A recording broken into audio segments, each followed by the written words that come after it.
I would not have achieved my lifelong goal of becoming debt-free. We saved a lot on interest and penalties, of course, but the reward was the gift of human kindness. Trinity has carried me through a very difficult time in my life. You're amazing. I used to feel so anxious and hopeless. Now I feel grace and peace. God bless Trinity as you continue to help others become debt-free. If credit card debt has you down, call Trinity at 1-800-990-6976. That's 1-800-990-6976.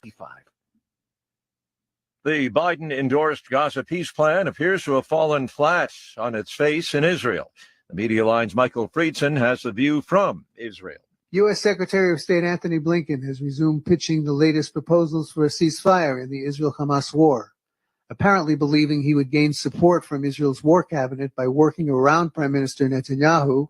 After speaking to the remaining two leaders, Benny Gantz and Yoav Gallant, he learned the Israelis remain steadfast in popular agreement that there will be no ceasefire beyond that needed to repatriate hostages still held by the Iranian terrorist group. In the north, meanwhile, the terror group Hezbollah has stepped up its rocket fire into Israel, increasing the range and lethalness of its rockets. Lebanese rockets have triggered thousands of acres of fire on the Golan Heights.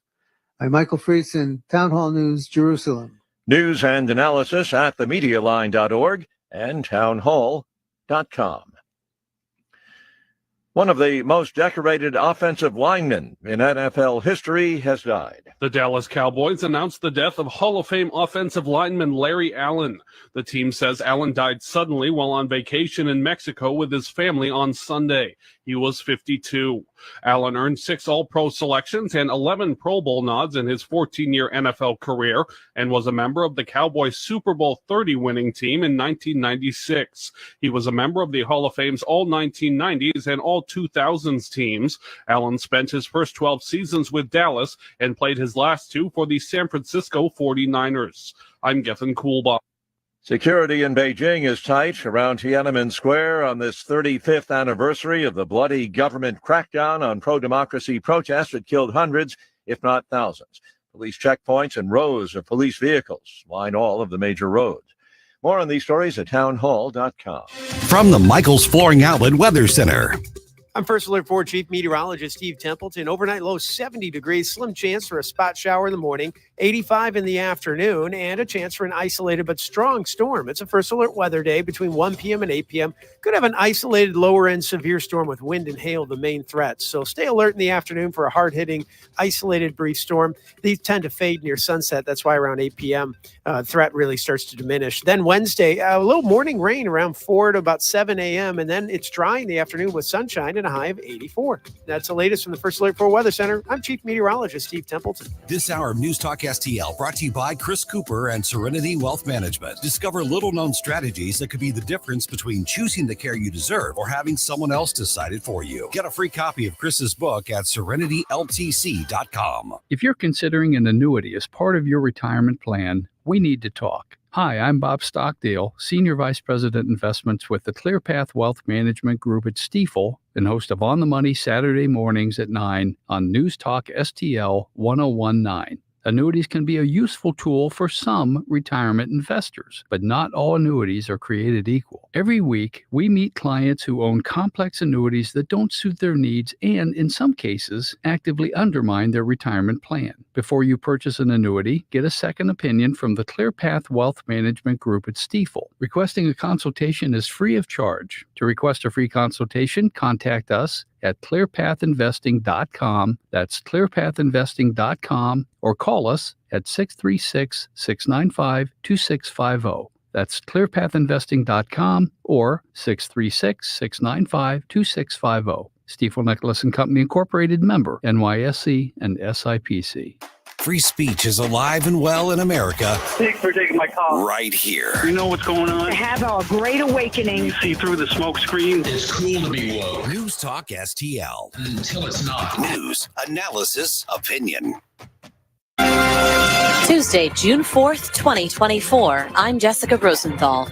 Dr. Anthony Fauci told a congressional committee he never tried to deny a lab leak theory, that the U.S. did not fund risky research in China, and that he still gets death threats over COVID. I do think there was an orchestrated effort to really only seriously entertain one hypothesis from the beginning. I'm Chris Foster. Driving into the busiest part of one of America's busiest cities, New York, is going to cost more soon, unless opponents of what's called congestion pricing win their fight against it. You're not going to take cars out of the streets. You're not going to change it. You're still going to have that congestion down there.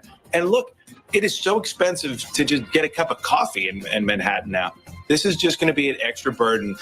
And I'm Will Kane, and I've got the final word on the Fox News Rundown.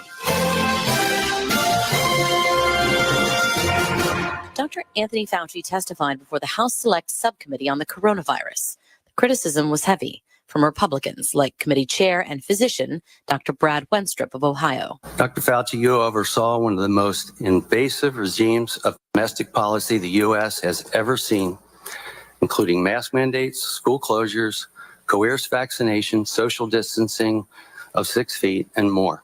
But Democrats like the subcommittee ranking member, Dr. Raul Ruiz of California, were on defense for Fauci. House Republicans have abdicated their responsibility to objectively examine how COVID-19 came to be, and instead weaponize concern about a lab-related origin to fuel sentiment against our nation's scientists and public health officials for partisan gain. Dr. Fauci insisted to the committee the National Institute of Allergy and Infectious Diseases, of which he was head, did not fund risky gain-of-function research at the Wuhan lab in China. That American grant money that went to EcoHealth Alliance to study viruses in Wuhan did not go to create SARS-CoV-2, and that he never tried to shut down a theory about a possible lab leak as the origin. He went through several points to discredit the allegations, including emails between Fauci and two scientists who initially thought SARS-CoV-2 could not have occurred naturally. The accusation being circulated that I influenced these scientists to change their minds by bribing them with millions of dollars in grant money is absolutely false and simply preposterous. Texas Republican Congressman Michael Cloud asked Fauci if he was okay with the closure of schools, businesses, churches. Fauci said those closures were important at the time to stop what he called a tsunami of death. Congressman Cloud responded, time after time again, people's lives are destroyed, and we have not seen the same sort of, once the new data came available, we did not see a change of course. Fauci was also questioned again about the requirement that we all publicly distance from each other by 6 feet. It actually came from the CDC. The CDC was responsible for those kinds of guidelines for schools, not me. Fauci went on to explain that he believes 6 feet was based on prior studies done, showing that when you're dealing with diseases carried in droplets, 6 feet of distance is helpful. Well, I think he was more pointing fingers at CDC. CDC did have perspectives that when you dealt with droplet transmission, historically, they arbitrarily used the idea of about 6 feet. Dr. Robert Redfield was the director of the CDC when the COVID-19 pandemic began. There was a deputy head of CDC that I think felt fairly strongly they stay with the 6 feet. I was never an advocate of 6 feet. I always felt that there was no data to say that 6 feet was better than 3 feet. Fauci was a big advocate, spokesman, for these policies, although these guidances did in fact come out of CDC, and Schuchat in particular, who was the deputy director at the time. I became a big advocate of 3 feet and was able to convince the Baltimore Archdiocese school system to feel comfortable with going with 3 feet, which meant that they could go into in-face learning and not keep the kids on virtual learning. I wish more people had taken that position, but unfortunately they didn't. Yeah, he said he questioned it, but that you don't question a sister agency publicly. Yeah. And he also denied leaving you out of a key meeting that was organized by a professor. What did you make of sort of the other instances in which you're? Yeah, that he's incorrect. I've never said that he cut me out of the meeting. I've always said that I was not included in the phone call. Okay. Which other people were included, like Francis Collin, who Tony invited into the meeting. Jeremy Farrar didn't originally put him on the meeting, but Tony invited Collins into the meeting. I've always said that I wasn't invited into the meeting. Okay. I didn't say that he particularly didn't include me. I just said I was not included in the meeting, which I found was odd, since I had been advocating with Jeremy Farrar and Tony Fauci that we needed to have a scientific inquiry into the two hypotheses, and people knew that I had my own view as a virologist, that there was a reasonable possibility that the etiology of this pandemic was a laboratory leak. And they had the point of view that it was from natural spillover. Dr. Fauci said on accusations that he covered up the lab leak theory that he couldn't have. He read out loud an email that he sent to a professor, Jeremy Farrar, where he told him if he had concerns that COVID's genetic sequence was manipulated and couldn't have come from nature, that he should confer with other virologists and go to the authorities. It is inconceivable that anyone who reads this email could conclude that I was trying to cover up the possibility of a lab leak. I think Tony did play a significant role in helping solidify the narrative that the etiology was spillover. I mean, we talked about this, that I felt that Tony and Collins should start a scientific inquiry from NIH back in January of 2020 that investigated both hypotheses, spillover and lab leak, with aggressive scientific rigor, and to do it in a transparent, open, rigorous fashion where we got the broader community, scientific community involved. Instead, what happened was there was a phone call in February 1st, and then subsequent phone calls in the next subsequent several days, where apparently they had these discussions about the source. It was not transparent. It was not open. It was, private phone calls, which then led to the decision to write the proximal origin paper. It also led to a decision to write what I call a wedding announcement in Lancet that suggested anybody who thought this was anything but spillover was a conspirator. I do think there was an orchestrated effort to really only seriously entertain one hypothesis from the beginning. COVID-19 was immediately one of the most infectious viruses for humans. And that's why people like me believe it had to be educated how to infect humans. And when you find in 2015, that lab published a paper, which they thanked NIH actually for the research funding. They published a paper showing they had taught COVID-19 how to bind to the human H2 receptor and efficiently infect humanized mice. So that's why, again, people like me believe there's a lot of evidence that this was intentional research to develop a human. The COVID so COVID could infect human tissue. Just a couple more for you. You know, he insisted that that NIH did not fund gain of function, right? We've heard him say that multiple times. And with the help of Democratic Congressman Ruiz, they explained there's this umbrella term called gain of function, but that specific gain of function research subject to regulation, which is called P3CO, that kind was not being funded through this third-party group called EcoHealth Alliance, which was getting American grant money to do research in Wuhan, right? So that's kind of like the summation of this, right? There's a more specific definition of gain of function, and that's very important, they insist, to this conversation. How important is it to this conversation? I think it's important to Fauci in particular, because he testified under oath to Rand Paul that he had never funded gainer research, and he did it aggressively. Right. I mean, if you remember that, he even pointed his finger at the senator and told him he didn't know what he was talking about. The definition that Tony's relying on is a definition that later came out by the National Academy of Science and some other groups. But what they came up with a definition of gain of function research. To be gain of function research, you have to start with a pathogen that's already pathogenic for humans, and you work to make it more pathogenic or more transmissible for humans. So if you start with a pathogen that's non-pathogenic for humans, and you teach it to be pathogenic for humans, Tony says that's not gain of function research by definition. Now, I'm a virologist. I call that gain of function research. If I take a non-pathogenic pathogen for humans and teach it to be highly pathogenic for humans, that's gain of function, okay? Because you're making it more harmful specifically to me. For humans. Right. Yeah, I think it's very artificial. It's very made up. But again, Fauci didn't make it up. The National Academy of Science and other groups made it up.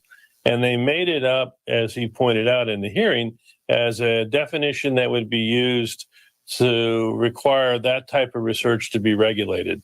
Now, you have to understand that scientists in general, and I'm a scientist, a clinical scientist, clinical virologist, they don't like their research being regulated. All right. So what you have is the research that takes a non-pathogen for humans and makes it pathogenic for humans, they're going to argue is not gain of function. I'm going to argue it's gain of function. It's probably the most serious gain of function. If you take non-pathogenic pathogen for humans and you're teaching it how to become a human pathogen, I think that's a real problem. I mean, even the acting head of NIH, when he testified about a month ago, said that if you take the average definition of gain of function, NIH was doing gain of function research. Yeah, but then Tabak said, didn't he say, but it wasn't the kind that would harm anybody, or it wasn't the harmful kind, right? He did. Yeah, this is something you can't say, because if you're taking non-pathogenics for humans and making them pathogenic for humans, how can you say whether it's harmful or not harmful? Okay. Right? Yeah. And I would, one question would have been useful, that if COVID-19, which I happen to believe it originated from the lab and lab research in China.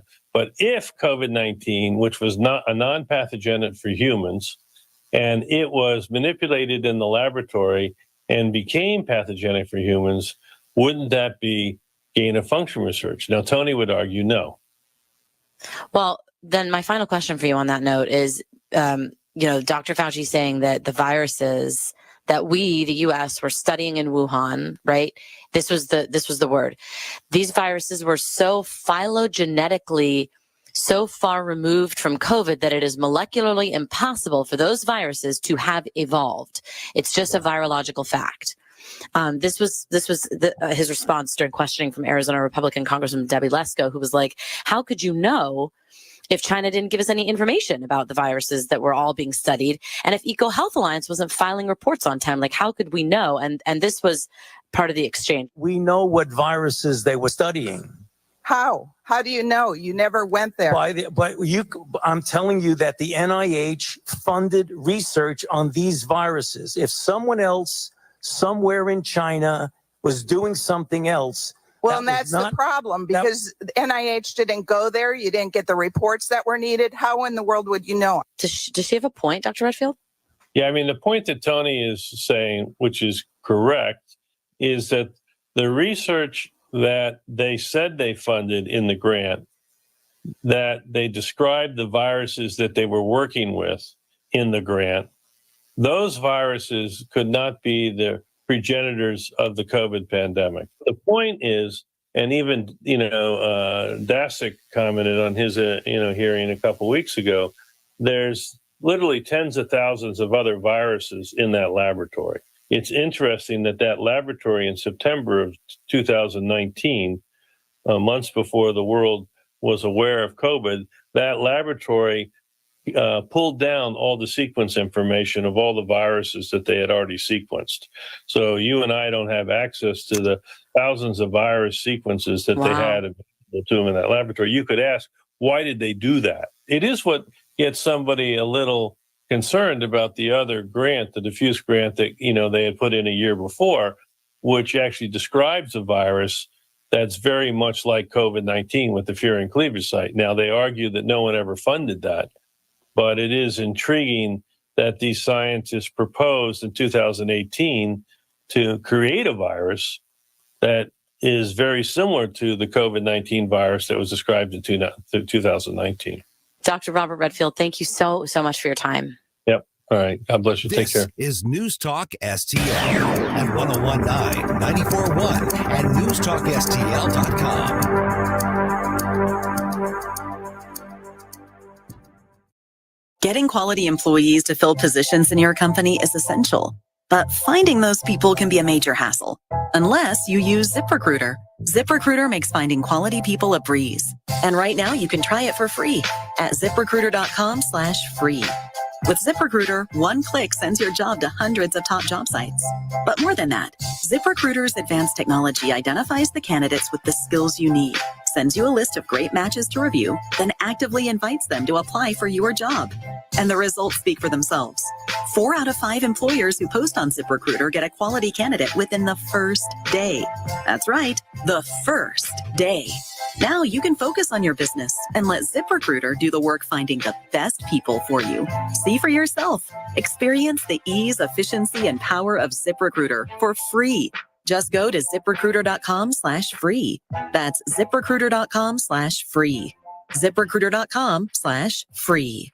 Hey, John, why so glum? I just got let go. The company's downsizing. This is the 3rd time in the last 2 years. I'm done with this. Have you thought about My Computer Career? I've heard they can train you for a career in IT in just a few months, including cybersecurity and the basics of AI. And you don't need prior training or experience. Now that's a recession-resistant career. Wow, thanks. I'll check them out. Go to mycomputercareer.edu and take the free career evaluation. mycomputercareer.edu. Financial aid is available for qualified students, including the GI Bill. If spring allergies keep you trapped inside, then you need Navage Nasal Care to keep you breathing clearly and enjoying all the beauties of spring. Navage helps clear nasal passages that are often clogged because of seasonal allergies. Navage gently flushes a pure, refreshing saline solution through your nasal passages to clear out congestion, sucking out that springtime pollen and other irritants trapped in your nose. Navage is available online at Navage.com or in stores at Walmart, Walgreens, CVS, Rite Aid, and Target. Navage, Navag. Tim Jones and Chris Arps in the afternoon. What a surprise. Rising costs of the downtown convention center. Why is that? David Stokes at 425. Fauci, the fraud. What did he do now? Dr. Tobler, 525. Tim Jones and Chris Arps. Weekdays at 4 on News Talk STL. Replacing your roof is always a big deal and a big decision. That's why I want you to call my friends, the folks that we've trusted with our homestead, Eureka Contracting and Roofing. 636-938-ROOF. That's 636-938-ROOF. They are veteran-owned, over 30 years of experience in the construction and insurance industry. They'll replace 100% of your roof, siding, fascia, and gutters. They'll come to you with a personal consultation. Give them a call anytime that Mother Nature strikes you. 636-938-ROOF. Available 24/7 at eurekacontracting.com. That's eurekacontracting.com. Caring for a loved one is stressful. It's an emotional time, and we want our loved ones to get the quality of care they deserve. But the cost of long-term care is expensive. In the St. Louis area, it could be $60,000, $70,000, or even over $100,000. Can your savings handle this added expense? Fortunately, News Talk STL listeners have an expert right here. Financial strategist Chris Cooper of Serenity Wealth Management shows families tax-efficient strategies to fund care needs. Whether planning in advance, have health concerns, or living in a care community today, solutions exist to fund the quality of care you deserve. Hi, I'm Chris Cooper, and I'd love to send you a free copy of my new book. You'll learn about strategies to empower you and your family, protect your savings, and make sure your loved ones get the quality of care they deserve. Visit SerenityLTC.com. That's SerenityLTC.com. Investment advice offered through Fortis Capital Advisors. Man, I loved playing high school sports growing up. And it's fun being a fan now, don't get me wrong, but sitting in the stands feels like I'm missing out on all the action, you know? I wanted to get back in the game. So I signed up to be a high school official. It takes me back to my playing days. I'm supporting students and I get paid to make the big calls. Do you want to see the game up close? Sign up to become an official in Missouri at highschoolofficials.com. The latest news. The case involves a hush money payment to porn star Stormy Daniels. Trump faces 34 felony counts of falsifying business records. The jury has reached a verdict in the case of former President Donald Trump. Guilty. Not just once, but 34 times. Trump's attorneys will appeal. Everybody knows what happened here. This was a rigged, disgraceful trial. 101.9 and 94.1. St. Louis's #1 for conservative talk. News Talk STL. And New York City lights up with an epic rivalry as the Dodgers battle the Yankees. The biggest day of the season is Super Saturday, this Saturday on Fox.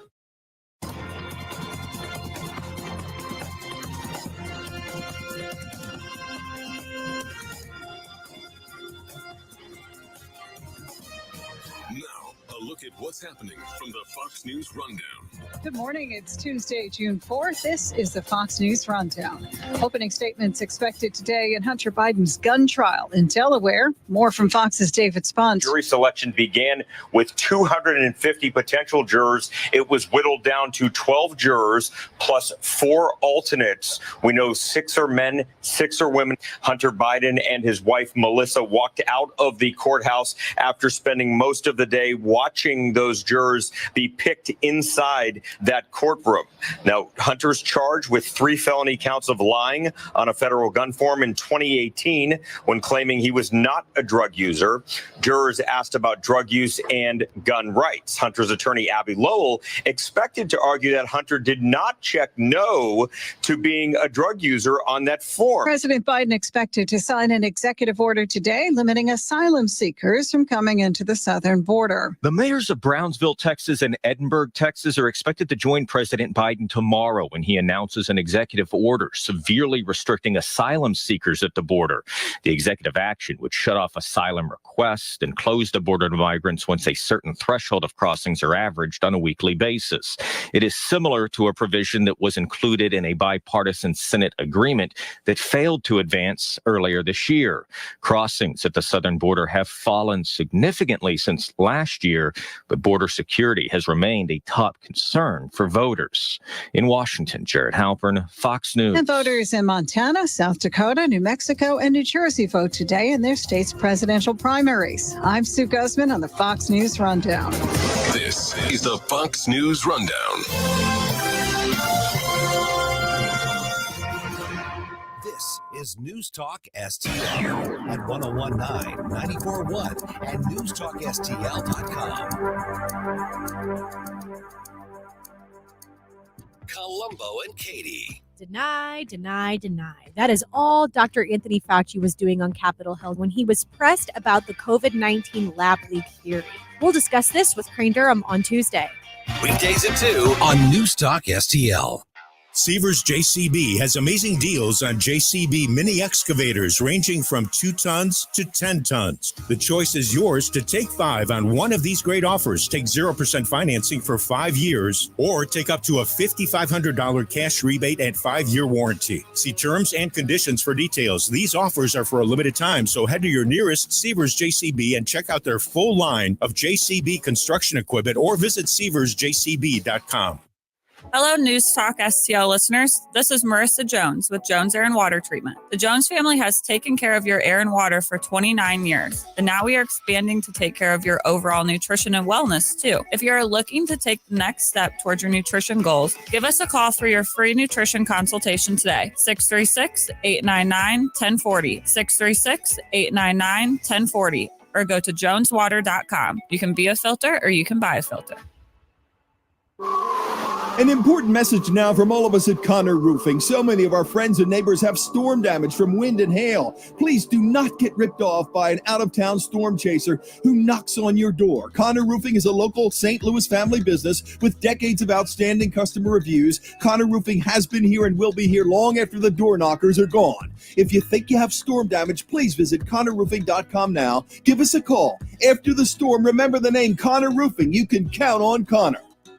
What's the best way to get rid of a timeshare that you don't want? Call the Timeshare Exit Hotline. We're a group of attorneys that help customers legally exit their timeshares. It's an easy process. We guarantee results or you pay nothing. Exit your timeshare today. Call now. 800-524-1641. 800-524-1641. That's 800-524-1641.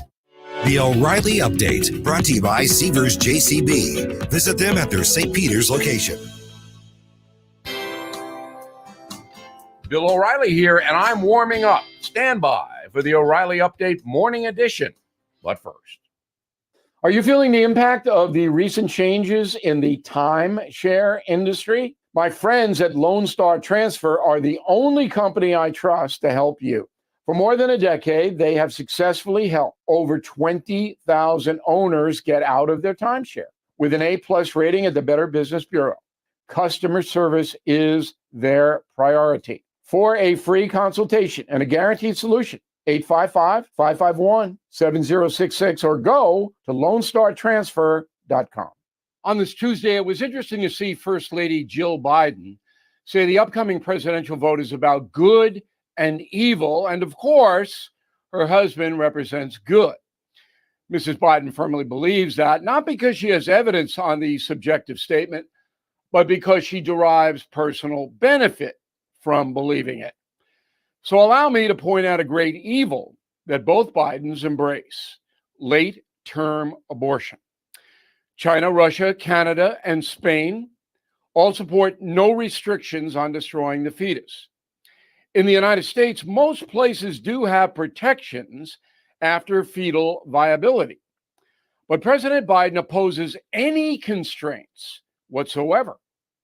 Evil? I think so. In order to terminate a pregnancy after 24 weeks, the fetus must be disassembled in the womb using sharp instruments. The fetus feels pain. The gruesome practice can be justified if the mother's life is in danger or there's catastrophic damage to the fetus itself. Absent that, it should not be accepted in any moral society. It goes against Christian doctrine to individually judge the Bidens and Kamala Harris, for that matter, on abortion procedures. No Bill Clinton pronouncement that abortion should be rare for them. And on the evil front, I can say this: if there is a judgment day, I wouldn't want to be those people. Back after this. If you own a vehicle with less than 200,000 miles, listen up. Car Shield is a low-cost monthly vehicle protection plan now available to you. This protection plan is at an all-time low price. Please call 800-925-7584 for a free quote. Drivers who activate today will also receive free roadside assistance and towing at no additional cost. That is 800-925-7584 right now. That is the Morning O'Reilly Update. More analysis later on. From the Michaels Flooring Outlet Weather Center. I'm First Alert 4 Chief Meteorologist Steve Templeton. Overnight low 70 degrees, slim chance for a spot shower in the morning, 85 in the afternoon, and a chance for an isolated but strong storm. It's a First Alert weather day between 1 p.m. and 8 p.m. Could have an isolated lower-end severe storm with wind and hail the main threats. So stay alert in the afternoon for a hard-hitting, isolated brief storm. These tend to fade near sunset. That's why around 8 p.m. Threat really starts to diminish. Then Wednesday, a little morning rain around 4 to about 7 a.m., and then it's dry in the afternoon with sunshine and a high of 84. That's the latest from the First Alert 4 Weather Center. I'm Chief Meteorologist Steve Templeton. I heard the call to serve, so I answered. I earned a title and discovered my purpose. I found belonging, an unbreakable bond with my fellow Marines. We fought to overcome adversity together in defense of our nation and its people. I've lived a full life, rich with meaning. And even though I no longer wear the uniform, I am still a Marine. My service has come full circle. I will always look after those around me. I will always uplift and support my country and my community. Because that is the promise I made. That is what it means to be a Marine. Semper Fidelis. Always faithful, always Marine. I think we should be able to have a civil conversation. The news and talk that matters to St. Louis. This conversation has completely made me crazy. This is complete insanity. News Talk STL.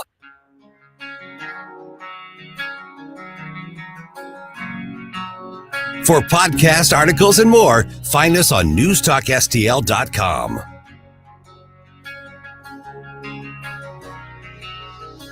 Let's get the conversation started, St. Louis. This is Mike Ferguson in the morning on News Talk STL.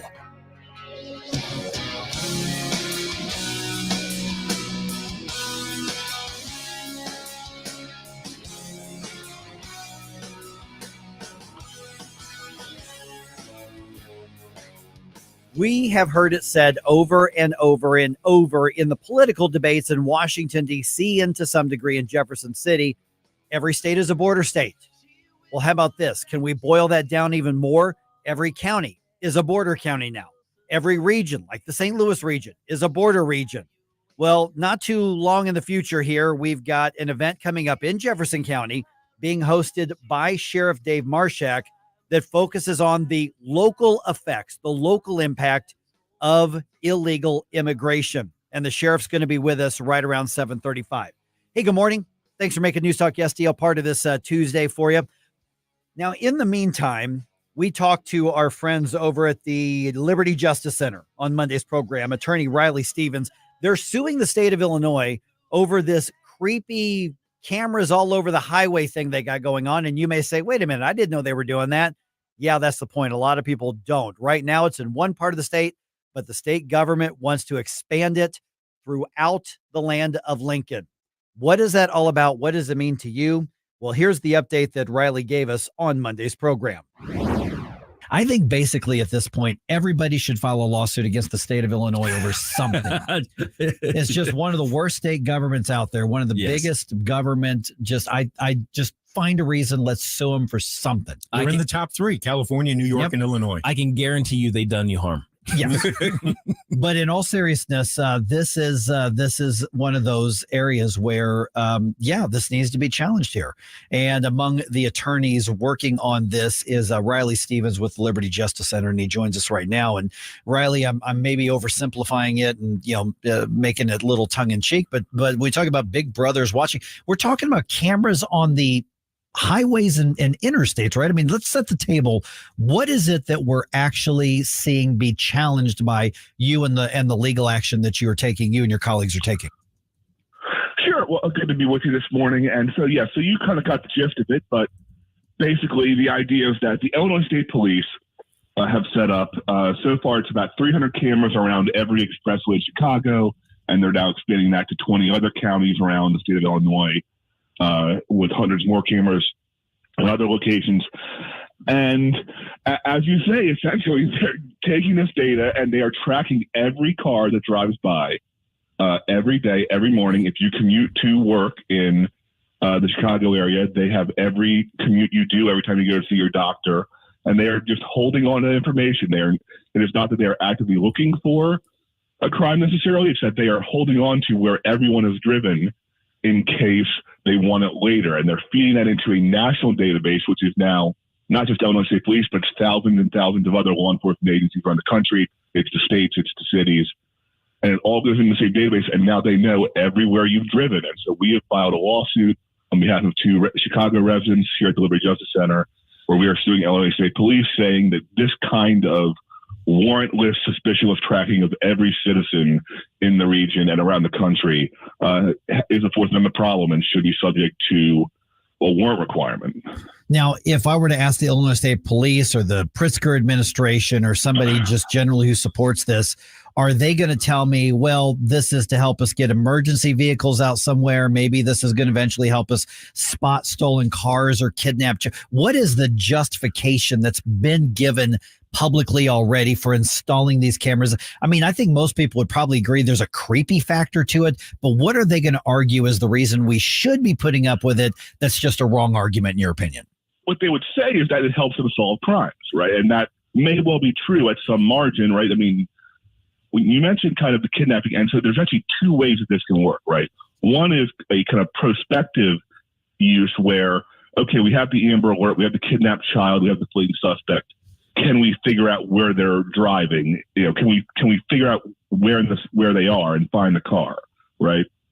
That is one end of this, and that is obviously you have some privacy concerns there, but that is at least what we think more defensible than the other application they're using for, which is not looking at anyone with a suspicion or anyone who might they have a reason to believe committed a crime, but instead they're just tracking everyone. They're tracking you in case they decide they don't like you later, right? And that's the difference. And, to the point of, well, how many crimes can we solve? Well, the thing is, we could solve a lot of crimes if we just put a camera in every room of your house, in everyone's house, right? We would catch a lot of domestic violence. We would catch a lot of drug use. We could catch a lot of, sexual assaults and all sorts of other things. But we all understand that we don't want that level of invasion of privacy because that living in a free society requires some level of the government staying out of your business. Good morning, Reilly. Gabe Pfeiffer here. So when it comes to the data that they're actually tracking, how is it appreciably different than, let's say, a private citizen who has a camera that kind of faces the street? And if you go back in the records of their recordings, they can tell you, where your neighbor from, across the street, when they go in and out. How is it appreciably different what the state of Illinois is doing with their system?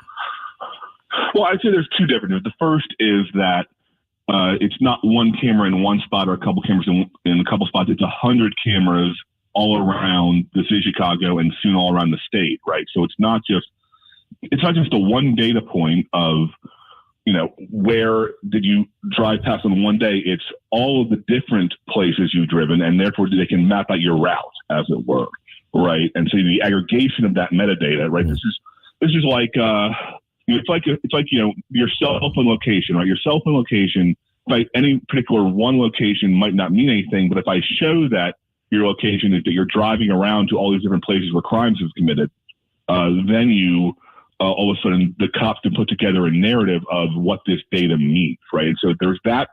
It's that kind of larger dragnet that's not just one point or one camera in one place is the first step, and the second step is the guy with the Ring camera can't put me in prison. Right? You can't lock me up and throw away the keys. So I'm more worried about the people who have the handcuffs than I am about average citizens. Now, these things are everywhere now, and they are being put in, for instance, by homeowners associations are putting these in the track who comes into the neighborhood just so they can rat out their neighbors. So I don't like that, but those homeowners associations, as bad as they are, they can't lock me in a cage. Good morning, Reilly. Stel Ponticus here. I will say, as a native Chicagoan, I'm fascinated by this story. And I know somewhere George Orwell is saying, hey, my book was supposed to be fictional. Come on. And a warning of what not to do. Yes. So here we are with Big Brother looking at, looking over our shoulder, looking at our car bumpers. I just want to ask, are there other states looking at doing something like this also? They already are. We're starting with the Illinois State Police because we had to start somewhere, but these things are, the system that they're feeding data into is used by thousands and thousands of other agencies, including the federal government. Some of the cases that I have been researching this are the postal inspectors are using this now, the federal postal inspectors. So it is already, the horse is already at the barn. We're just trying to get it back in, actually. We are visiting with Reilly Stephens from the Liberty Justice Center. Okay, let me get into the legalese aspect of this just a little bit, and I'm not even going to pretend to be a lawyer, but I've had a lot of lawyers and a lot of media pundits who are usually people just smart enough to show how dumb we are on things like this. But they have said things like, well, if you're out in public, you have no reasonable expectation of privacy, therefore anybody can take a picture or a video and look at your license plate. This is part of the license plate reader controversies that local law enforcement have had around the country. They say if you're out in public, well, it may be creepy, but it's legal, and because you don't have that expectation of privacy. How does that concept either play into this or separate from it? Correct. And so that was what the Supreme Court said for the entire 20th century. And the first pit of the 21st was, look, you're out in public. You have decided to be out in public and people can see you. And so you have revealed yourself and your actions to the world, and you don't have a right of, any interest in privacy in that. Now, the thing is, the Supreme Court changed its mind about that, or is starting to in the past decade or so, where they've started to look at, first in a case called Jones, in a case called Carpenter, also a case called Reilly, no relation, where they've said that, no, cell phones are different, right? Modern technology is different, because in the old days, yes, if you were in public, you could be tracked, but they had to put a body on you. They had to put cops in a car to tail you, and there was a resource constraint on how many people they could do that to. So they actually had to focus on actual criminals, or at least people they actually had reason to suspect. Now what they do, because of the technology, is they can hoover up all of the data at a very low cost, right? There's no marginal cost to tracking another person. And that the Supreme Court has said, in a case called Carpenter about 6 years ago, about cell phone location information is just a difference in kind. And so we're here saying that this is like that situation with the cell phones where this aggregation of data makes, the public movements themselves an invasion of privacy, even though it takes place in public. Okay, yeah, Reilly, what's the status of the legal action of the lawsuit as of right now? I mean, where are we in the process? So we're fairly early on. We just filed this last week, and we just are serving the state police and the governor, and et cetera. And so we're going to hopefully file a motion for injunction here in the near future, and then the case will litigate on. It'll take some time here, but we are at the start of the journey. All right. And of course, people want to learn more about it. They can obviously go through the Liberty Justice Center's social media, website. Reilly, maybe get in touch with you directly. What are the ways to do that, whether it's website, social media? You can find us at ljc.org is our website, or obviously we have Liberty Justice Center on Twitter, on Instagram. And of course, we are a nonprofit. We are doing this. We are representing our clients pro bono for the good of the cause. So if anyone out there has a couple extra bucks that wants to support the fight, you can go to ljc.org and contribute there. Otherwise, please just follow the social media and keep up, and we'll hopefully have some good news to report going forward. Okay, is this in state court or federal court? This is federal court. This is the federal court of Chicago, the Northern District of Illinois. Okay, so then we're looking that if you're successful, then this has a broader impact than just Illinois. That would be the goal, yes. I mean, we're starting here with focusing on this system and the Illinois State Police, but ideally, if we're successful, that will be a principle of law that would apply to all of the police departments around the country. It's been a busy week already. Let's get to that morning news dump coming your way here in about 2.5 minutes right here on 101.9 and 94.1 News Talk STL.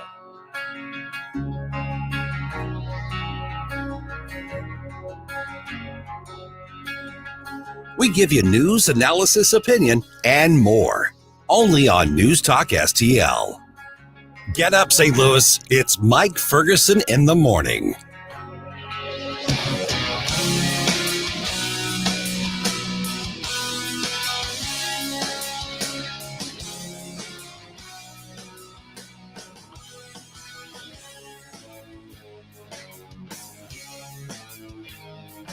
You have a phone, you have a radio. Download the News Talk STL app. Love the News Talk STL app. On my way to work in the morning. Usually I'm in the car. I listen on the app in my car every morning going to work. Download the News Talk STL app and listen anytime, anywhere. Hey, this is a great time to get fantastic deals at Ackerman Toyota, #1 volume dealer in the area. Why? Very simple. They want to make you happy. They'll come up with a deal that puts you in the driver's seat. You'll be smiling as you drive off the lot. You got to trade in? You're going to get top dollar from Ackerman. Looking for a premium used car truck? Ackerman is the answer. Ackerman Toyota at Hampton and 44. AckermanToyota.com. Ackerman Toyota for life. News Talk STL is proud to have Doug Voss as part of our lineup every week. Doug has been a staple on St. Louis radio for many years as one of the leading financial experts in the area.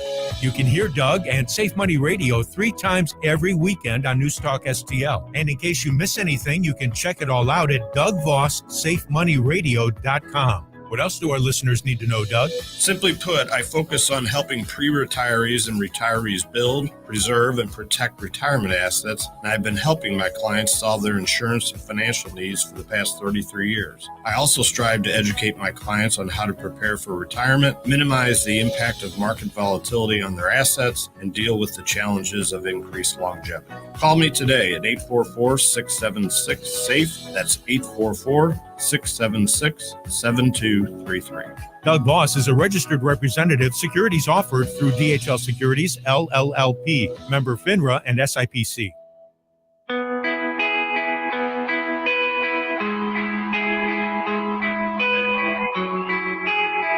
Hi, it's Randy Tobler here. Pour a big cup of coffee and catch my show every Saturday morning from 6 to 9. Right now, it's back to Mike Ferguson in the morning here on News Talk STL. Successful dump. Wake up, America. It all worked out. They got all the news. The morning news dump. Oh, good. Joe Biden is going to take action and fix the border. Well, of course, because there's an election right around the corner. And by fixing the border, and I hope you can hear the air quotes I'm using, we're not really fixing the border, but we'll get to that in a minute. The pushback against the plan to shut down 3 library branches in the St. Charles County system continues. And if you want to smell a stinky flower, well, you've got your chance this month. No deodorant? What's the problem? That would probably smell better. All right, it is 5:52. I'm Mike Ferguson. Top of the morning to you. All right, this is a weird story. I'm seeing a couple of seeing a lot of local media jump all over this. Police arrest a firefighter at the fire station in St. Charles County. It happened last month, but we're just now being told about it. And what happened was the arrest was part of an undercover human trafficking investigation. St. Charles police are accusing 53-year-old Alan Gacky of trying to meet with a prostitute at the Central Fire and Rescue Station for sex, as in the act would have happened at the station. He was actually texting with an undercover police officer. Yeah. Interesting. It's kind of a weird situation there. I'm not, they're making headlines everywhere, and I'm seeing everybody talk about it, and I'm kind of going, well, that's a weird, gross thing, but man, just strange. You just don't expect it at that venue. You would hope not at that venue. Yeah. All right. President Biden preparing to take executive action, insert exclamation point here, to address the ongoing problem at the U.S. southern border. Senator Ted Cruz telling Hannity that he believes the president's only doing this to score political points. Why? Because you just said it. There's an election. And here's what Ted Cruz had to say. They're doing it so the useful idiots in the corporate media will say, gosh, Biden solved the problem. Nothing else to worry about here. It is entirely fake.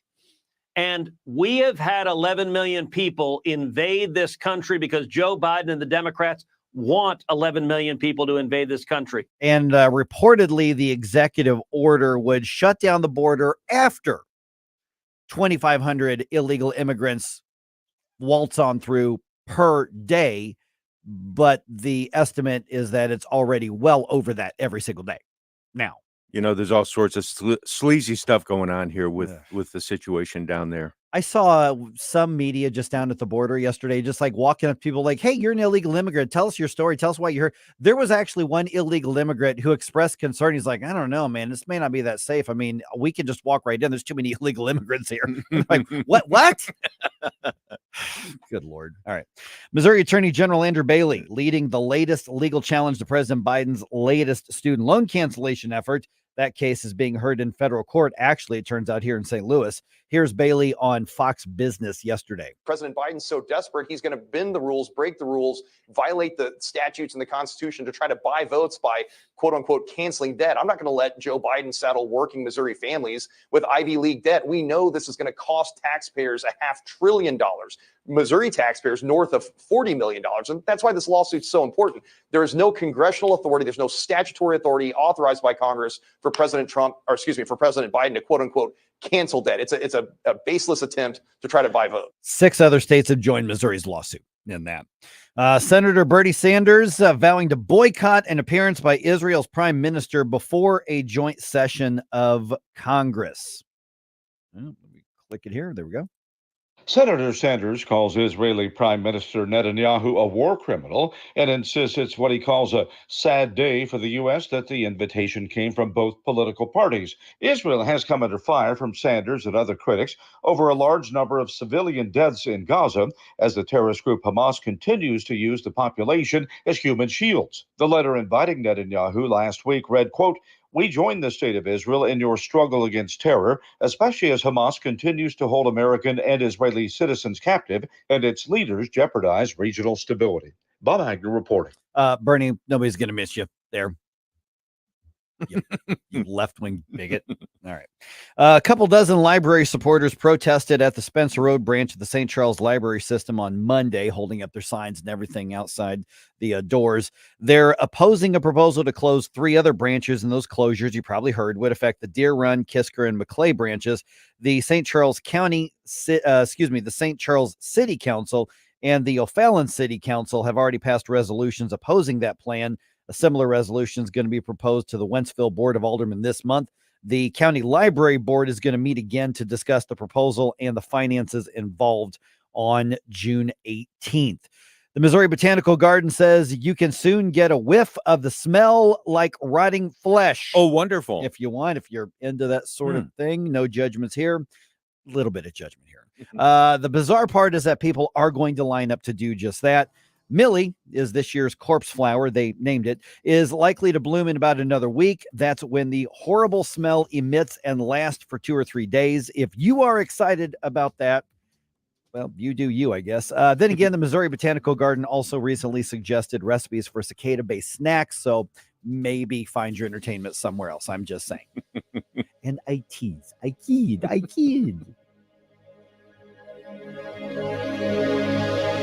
Number one for live and local conservative talk. They always have great conversation. News, analysis, and opinion. Charlottesville was a little peanut, and the hate wasn't the kind of hate that you have here. There's an anti-Semitic surge here that has terrible consequences. We will continue to protest. The crime that they are accusing President Trump of is falsification of business records. There are 34 of them alleged. There is an insufficient amount of evidence. 101.9 and 94.1. St. Louis is number one for conservative talk. News Talk STL. Man, what a great party you're throwing here. This wasp nest is great. Yeah, man, we got about 70 wasps in here. Too bad we can't fit any more wasps in here. It looks like they're having fun outside, stinging all the kids. Oh, man, who just pulled up? Oh, no, it's the pest control company again with those green wheels. They seem to kill every one of my parties. This is Derek, the owner of All Solutions Pest Control. Give us a call today at 636-486-7888. Learn more about our special $67 offer. You can visit us online at allsolutionspestcontrol.com. If a pest-free home is your goal, call All Solutions Pest Control. Hey, I'd like you to get to know Dr. Daniel Cusimano and Dr. Megan Dwyer. Those are dentists and my dental team, along with their dental team at Advanced Dentistry of St. Charles. You know, whether it's economic value with their dental savings plan and their real concern about giving you value, which is, of course, quality at a great price, or whether it's their personal values, their dedication to absolute precision. I can tell you when I go in and get my treatment there, or just a cleaning, whatever, it's always, I get this feeling it's like laser guided precision. Well, yeah, they have lasers, but they don't do that for everything. Of course, it's the right tool for the right job. Whether it is dental implants, whether it's just general dentistry, cosmetic dentistry, and by the way, he can use some Botox in all the right ways for those applications as well. You'll find the greatest of care, the greatest value delivered with people who have real values, the values we share at Advanced Dentistry of St. Charles. Get to know them by calling 636-978-0226, 636-978-0226, or advanceddenistrynow.com. That's Advanced Dentistry of St. Charles. KLGY HD3 Clayton, K270BW Bellefonte, KNBS Bowling Green. This is News Talk STL at 101.9, 94.1, and always streaming at newstalkstl.com. News this hour from townhall.com. I'm Rich Thomas. President Biden preparing to sign an executive order on immigration as Republicans complain it's all about politics ahead of the upcoming election. Senior White House officials have been informing lawmakers on Capitol Hill about the president's executive order, which will be rolled out on Tuesday.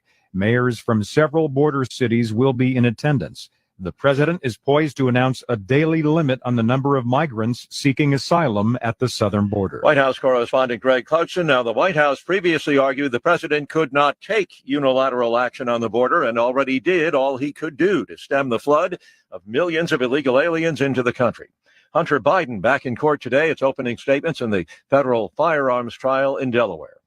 On this 35th anniversary of the Tiananmen Square massacre, China celebrates a milestone in its lunar mission. The Chinese flag said to have been planted on the far side of the moon before a space probe lifted off homeward bound. There's some fantastic footage that they've uploaded onto the Chinese spacecraft site where they show the probe landing, collecting soil samples, and then the messages to take off again. So the successful part that they've managed today is it's departed from the moon, and now the Chang'e probe will make its way back to Earth. It's expected back here at the end of June, and it's expected to land in Inner Mongolia around June the 25th. That's BBC's Laura Bicker.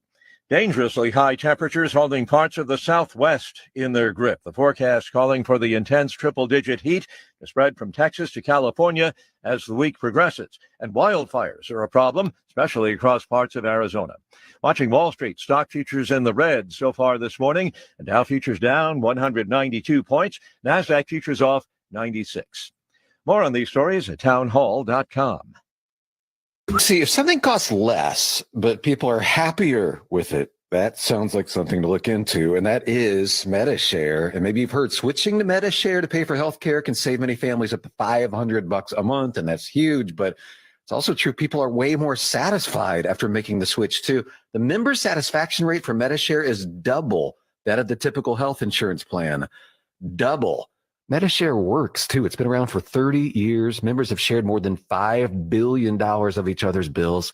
People love having telehealth and a huge nationwide PPO network. So yeah, really, you can save a ton and like it better. Imagine being happy with how you're taking care of your health care. So if you're self-employed or part of the gig economy, or you just want a plan you're happy with, you can call right now and get a price within 2 minutes. See what you can save. This is a very, very smart use of 2 minutes. Here's the number you need. Call 844-41-BIBLE. That's 844-41-BIBLE. 844-41. From the Michaels Flooring Outlet Weather Center.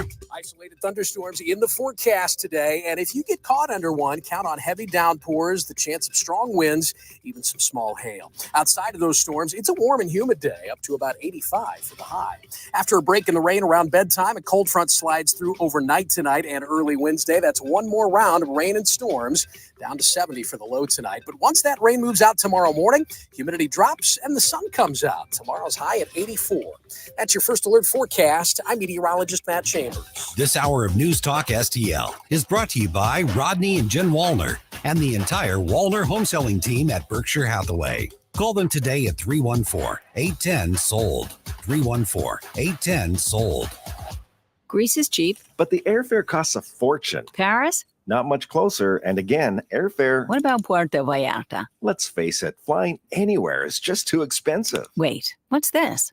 Low-cost airlines. With one call to low-cost airlines, you'll drastically slash your travel costs. We're talking insanely low airline prices to any of your favorite destinations. Where would you like to go? London, Rome, Costa Rica, Australia? Wow, that's cheap. So why wait? Call now to learn how crazy cheap it is to fly anywhere in the U.S. or international. Our prices are so low, we can't publish them. The only way to get them is to call to instantly hear the most amazing best deals on airline travel. It's that easy. So call now and start packing. 800-515-2397. 800-515-2397. 800-515-2397. That's 800-515-2397. What happens next? Donald J. Trump has been convicted of 34 counts of falsifying business records. Happens right here. This was a rigged decision right from day one. This is a made-up case. This was a sham trial. 101.9 and 94.1 News Talk STL. Mike Ferguson. This is the kind of adventure I usually have to force upon us, and here it is, falling into our laps. Gabe Pfeiffer. They're buying it. Get up! Get up! Can't you hear the alarm? Get up, St. Louis. Watch your pop squat, son. Mike Ferguson in the morning on News Talk STL. Get up! Get up! This is your cousin God. Good morning to the people of St. Louis. Well, the Hunter Biden circus is officially underway. I guess we should mention that. Okay. All right. That's what it's going to be. The tent has been deployed, and the elephants and monkeys are on their way. Yeah, I saw one thing. It's like Jill Biden showed up, and some conservative media were like, she's trying to, influence the jury. I'm like, yeah, and that's. I mean, he's just there. She's there. It's her son. He's a loser. She knows it. She probably needs to try to sit there and do the hands down thing. Like, calm down, calm down. Calm down. No, you can have your Russian hooker later. All right, 6:06 right now. I'm Mike Ferguson. Got Gabe Pfeiffer here. Got Stel Ponticus here. Okay, Anthony Fauci got grilled over his actions that caused such immense damage and harmed so many people. Sticking by his guns. I've got a couple of clips from this here in a little bit. Leftists in Congress are still fanboying and fangirling over him. Republicans are still grilling him. It's bizarre how arrogant this piece of human filth actually is. Absolutely. I mean, just phenomenally arrogant. And the thing that really teased me off the most is the fact that he's never going to pay for any of the destruction that he wrought on the entire country. No, not in the least bit. But we'll get to that around 6:20 or so. It is 6:06. All right, so the Hunter Biden trial is underway. The jury's been seated. They're going to do opening arguments today, and this is the trial regarding the gun charge. So we know that he lied on the gun permit and application. And Pretty clear. Yeah, and I've mentioned before, and we've talked to our friends from different gun groups. I'm like, listen, I don't think you should have to fill out any forms to get the gun stuff in the first place. But that's we know that he lied on his paperwork.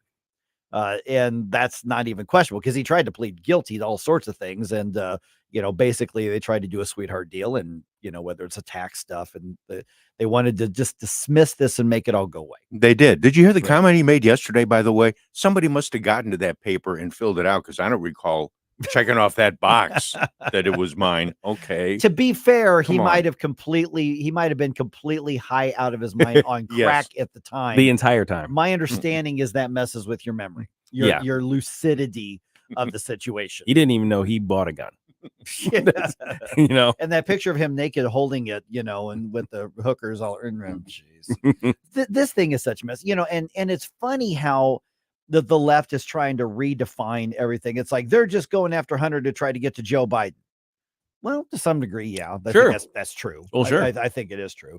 There's certainly a bloodlust there, but what you have is somebody who, if I can borrow one of the left's term, has exploited his privilege in a huge deal. He's made a huge amount of money off of this, and of course, he's been involved with all sorts of sketchy characters and even businesses that have been used to try to affect U.S. politics. I mean, you can go back to the impeachment stuff. And so the opening arguments happened today, and on MSNBC, yes, I watch parts of it, so you don't have to. Former Missouri Senator Claire McCaskill was lamenting how bad conservatives are, how bad Republicans are, because they're so gleeful about him possibly being convicted on a gun charge. We're what? Okay, get this. Okay, follow the logic. Yeah, please explain. And actually, part of what you're about to hear, I actually agree with. Okay, she's actually assessing correctly, but you'll see that she's trying to take the circular logic in kind of an, I don't know, like a backwards way. I mean, let's step back for a minute and think about this. It's a gun charge. Now, understand that what the Republicans want to do is allow everyone to buy guns everywhere without ever having to tell the federal government anything. Right. They are so totally opposed to the idea that the federal government gets to know anything about them and their gun purchases. They don't believe in the law that he's being prosecuted under. Okay, first of all, I wish more Republicans actually felt that way. Yeah. I actually think the entire Bureau of Alcohol, Tobacco, and Firearms should be abolished. Yeah. Well, it should be a store, not a federal agency. Store. Let's go down to the ATF. That's right. Go to the ATF. Go to the ATM, then the ATF. And so, here she's like, they don't even believe in this law. Okay, well, yeah. What's the point there? When she goes, they think people should just be able to buy guns and never tell the federal government anything. That's correct. Okay, go on. She assessed that. That's absolutely how I feel. It is absolutely none of the federal government's business. Okay, so then her point is, why are they so obsessed with Hunter Biden's trial? Oh, well, that's that law and order thing. Because the thing is, if the law's on the books and it's supposed to be enforced, and you aggressively enforce it for everybody else, that's the rub. What's going on here? Yeah. If you and here's the thing, the logic works the other way around too. And I mentioned this the other day that, hey, leftists, if you think that all of these background checks and everything, the universal background checks is going to save us from the scourge of gun violence, then shouldn't you want to prosecute every violation of the background check system? Isn't that how it's supposed to work? So the logic works worse in that direction than it does in our direction. And the funny part was this on this MSNBC panel when she was saying that, you've got all the other furrowed brow people like, oh yeah, scoff. Yeah. And that's where I kind of wish that I were on that panel on MSNBC.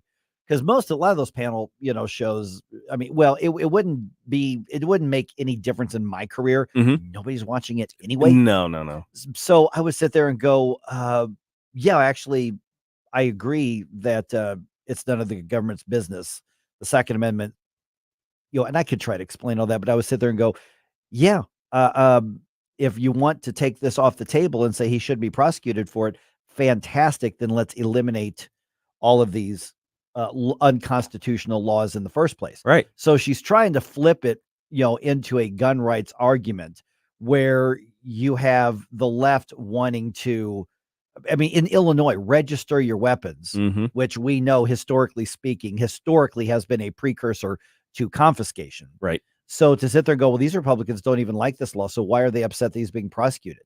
I thought they were against this law. I don't know, is she implying that we should be suddenly on his side? Hey, you take this off the table for everybody else, then I will say, you know what? On this one, let him go. Yeah. Same. Fine. I'll take that trade. It's like, it's that meme. It's like, hey, shouldn't we just let everybody go who does this? Like your terms are acceptable. That's right. that's what the meme is. Your terms are acceptable. That. Yeah. So when she says, I'm going, no, I really do feel that way. I do think I should be able to buy a gun anywhere and not tell the federal government a thing about it. Period. And that's absolutely true, because that's a human right of self-defense. Right. And there is no legitimate purpose whatsoever for us reporting to the government our self-defense mechanisms, period. All right. So there it is. I've covered the Hunter Biden trial. I've done my part. It's done my part. You touched it. Check the box. All right. Check the box. What's the deal with this corpse flower thing?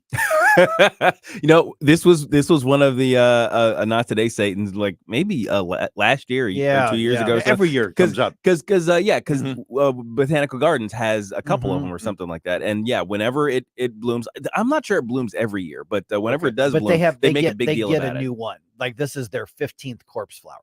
So they don't have just one or two. They bring in new ones, or they plant new ones, or whatever they do. Or there's one that's floating around or something like this. It's a traveling circus. But here's what I don't understand. And I tease them, but listen, I like the Botanical Garden. I tease them a lot. Oh, sure. But it's beautiful. It is in good fun. Come on. But I like the Botanical Garden. Rachel and I got married right next to it at the Piper Palm House. So, and I'm here because we gave them a hard time about that guy going, hey, you can use cicadas for this food and that food. I'm like, oh, stop. Yeah, the cicada chef. But what's going to happen? Because what was it, a year or two that the last time they had a corpse flower that bloomed?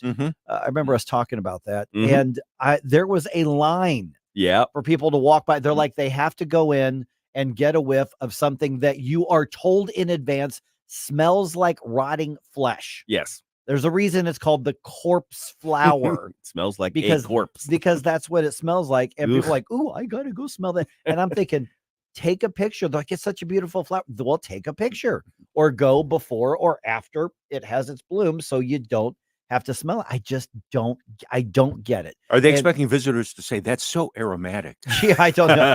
Here's the thing. Somebody's going to walk by and they're going, oh, that's awful. Well, yeah, you were warned. Yes, it is. What did you think was going to happen? It is awful. Hey, you want to smell the most awful thing in the world? Come this way. Yeah. It's like, yes. It's what was that bit from Dumb and Dumber? Actually, I was thinking. It's like, you want to hear the most annoying sound in the world, and he proceeds to make the most annoying sound in the world in his ear. Well, there was an old Saturday Night Live skit. I think it was like Tom Hanks was in it or something like that, where this family is sitting around and somebody like took a drink and they're like, "Oh, this is completely rotten. You got to try this." Yeah, Oh exactly. my goodness, There's you're right. that aspect of it too. And so it's like, give it to Mikey, see if he likes it. Bring back the emotional damage of my childhood in the 70s still. Thanks. Yeah. But that's what's going to crack me up is the media is going to be out there showing this, and I'll watch it and I'll laugh at it. People in line. There will be, and like, because a couple years ago it was like the bloom was happening like in the evening, or a few years back is maybe one of the recent blooms, and they stayed open late. And so you could go in and go through and tour around the corpse flower and get a whiff of the horrible smell. It's a once in a lifetime opportunity, Mike. Well, I'm going to pass on that opportunity. I mean, how often do you get to smell the fragrance of a dead body? I have, don't think I've ever, but not even just like, it could be any dead body. I mean, it smells like, an animal carcass or human. I mean, anything. It's like, and I don't know. I don't get it. I don't don't understand it. If you can explain to me the appeal, let me know. I got nothing. 314. Maybe it's like a bad accident. You got to see it. You got to smell it. But here's the thing. If I know there's a bad accident on 270, I'm going to take 170 to go around it. I don't have to be around it. Right. Makes sense to me. I mean, jeez. All right. Anthony Fauci was testifying before a House hearing yesterday. Republicans grilling him, Democrats fanboying and fangirling over him. What we're seeing, and the reason that I'm going to play some of the sound bites that I'm going to play here, is that you have the left still trying to defend everything the government did to us. Mm-hmm. That's the warning. It is ridiculous, some of the things that were said, and I'm going to prove it to you around 620 here on 1019 941 News Talk STL.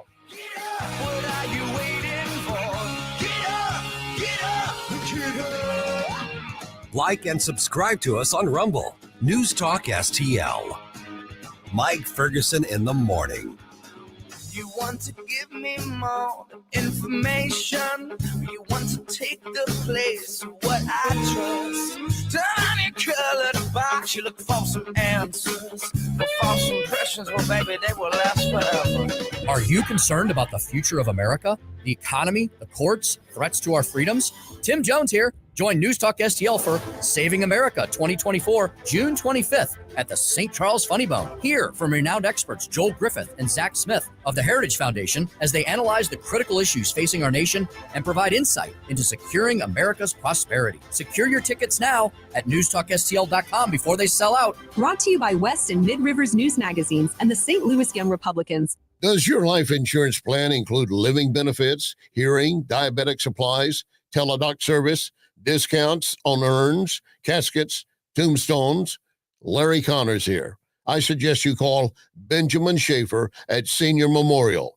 Call 314-866-8886 or visit memorialplans.com.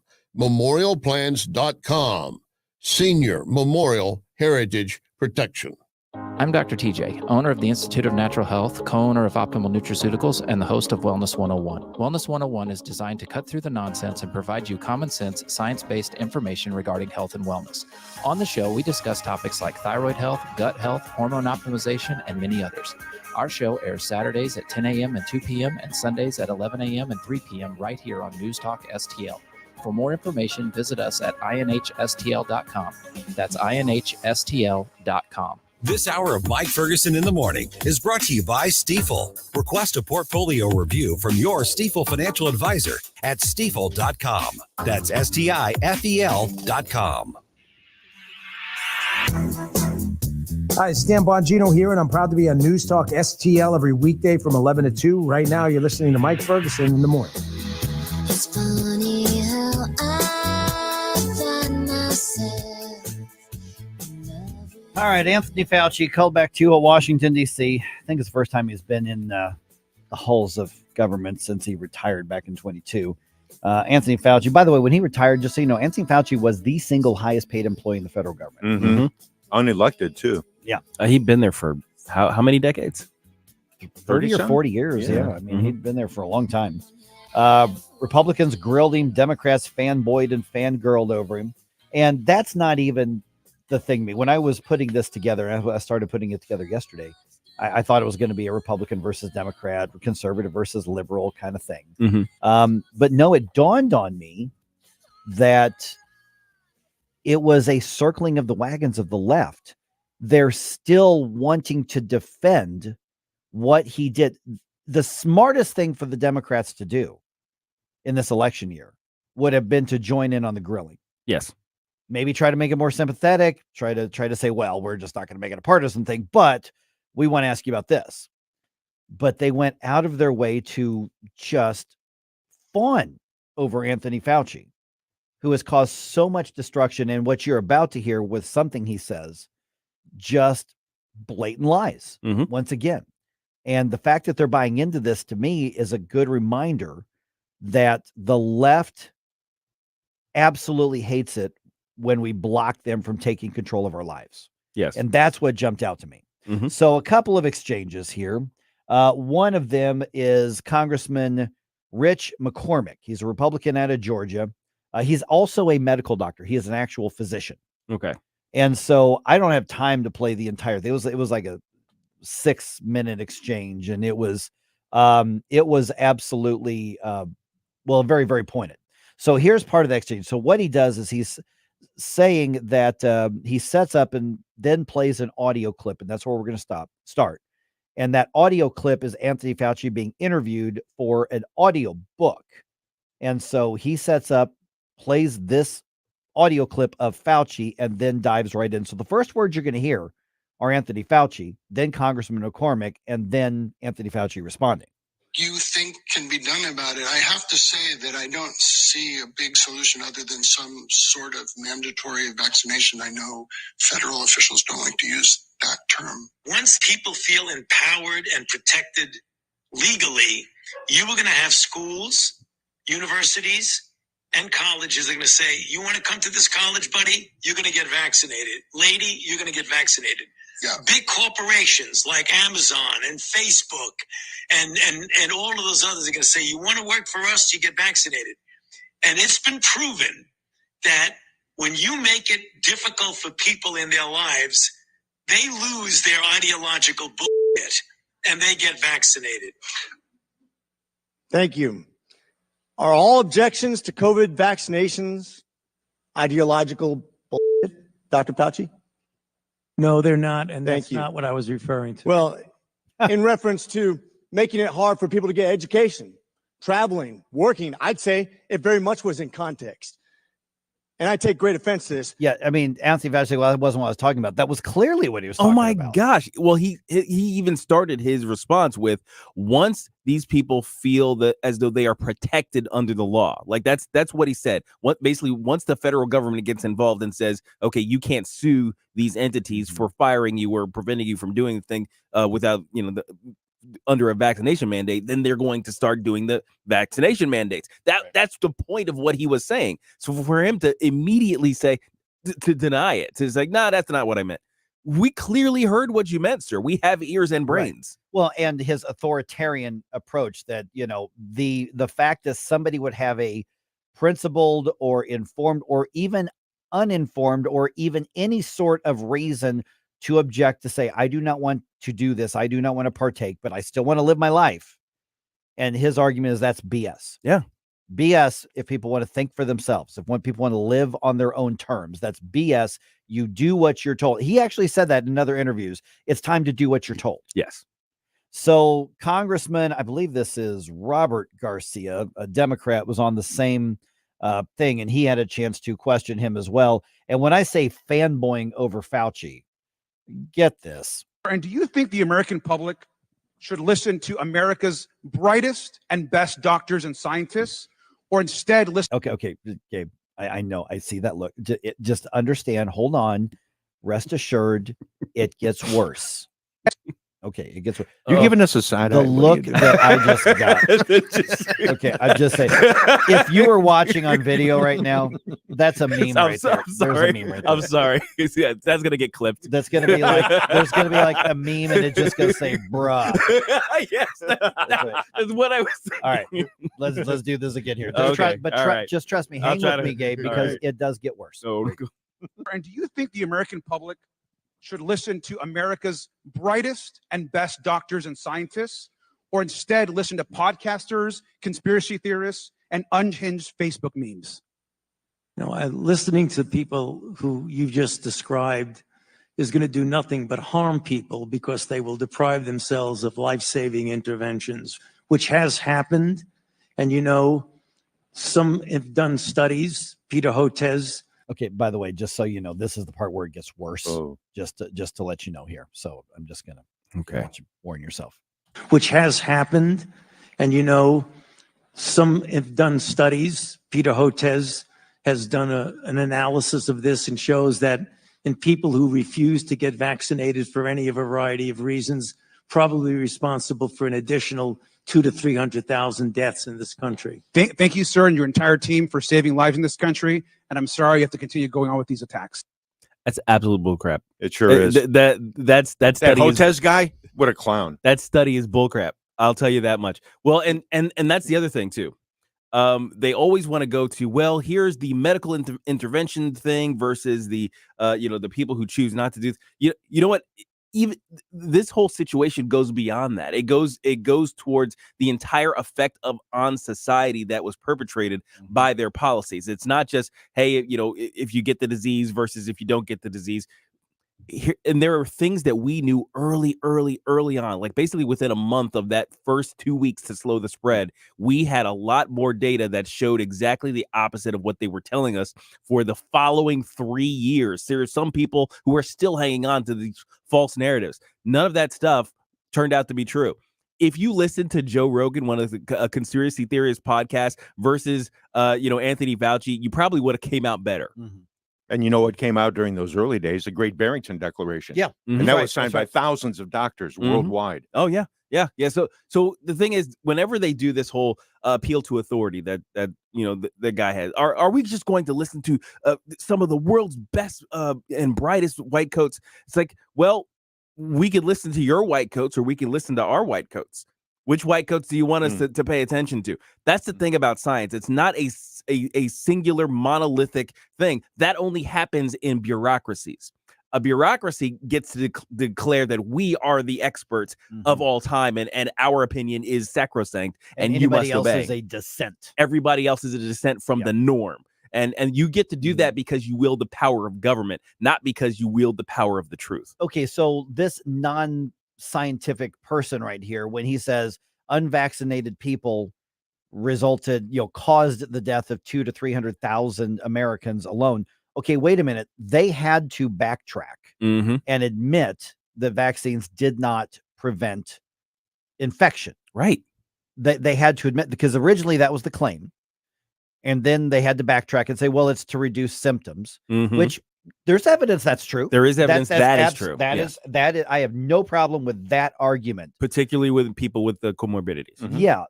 That argument is irrelevant, though, when Anthony Fauci said unvaccinated led to the deaths or caused the deaths of 200,000 to 300,000 people. At the same time, the vaccine, they have had to admit, does not prevent infection. Therefore, how is that claim that you just made possible? Right. How is it even possible? And remember, there's an assumption at one point, people were freaking out, media was freaking out. They're saying, listen, there's probably as many people who are asymptomatic than people who have symptoms. Right. And so you had a disease that was so terrible, they needed you to go get tested to find out whether you had it because you didn't have any symptoms, so that you could be scared that you have something that's not making you sick. It was so wild. And I was in the hospital with it on the novel version of it. So I understand how bad it could have been.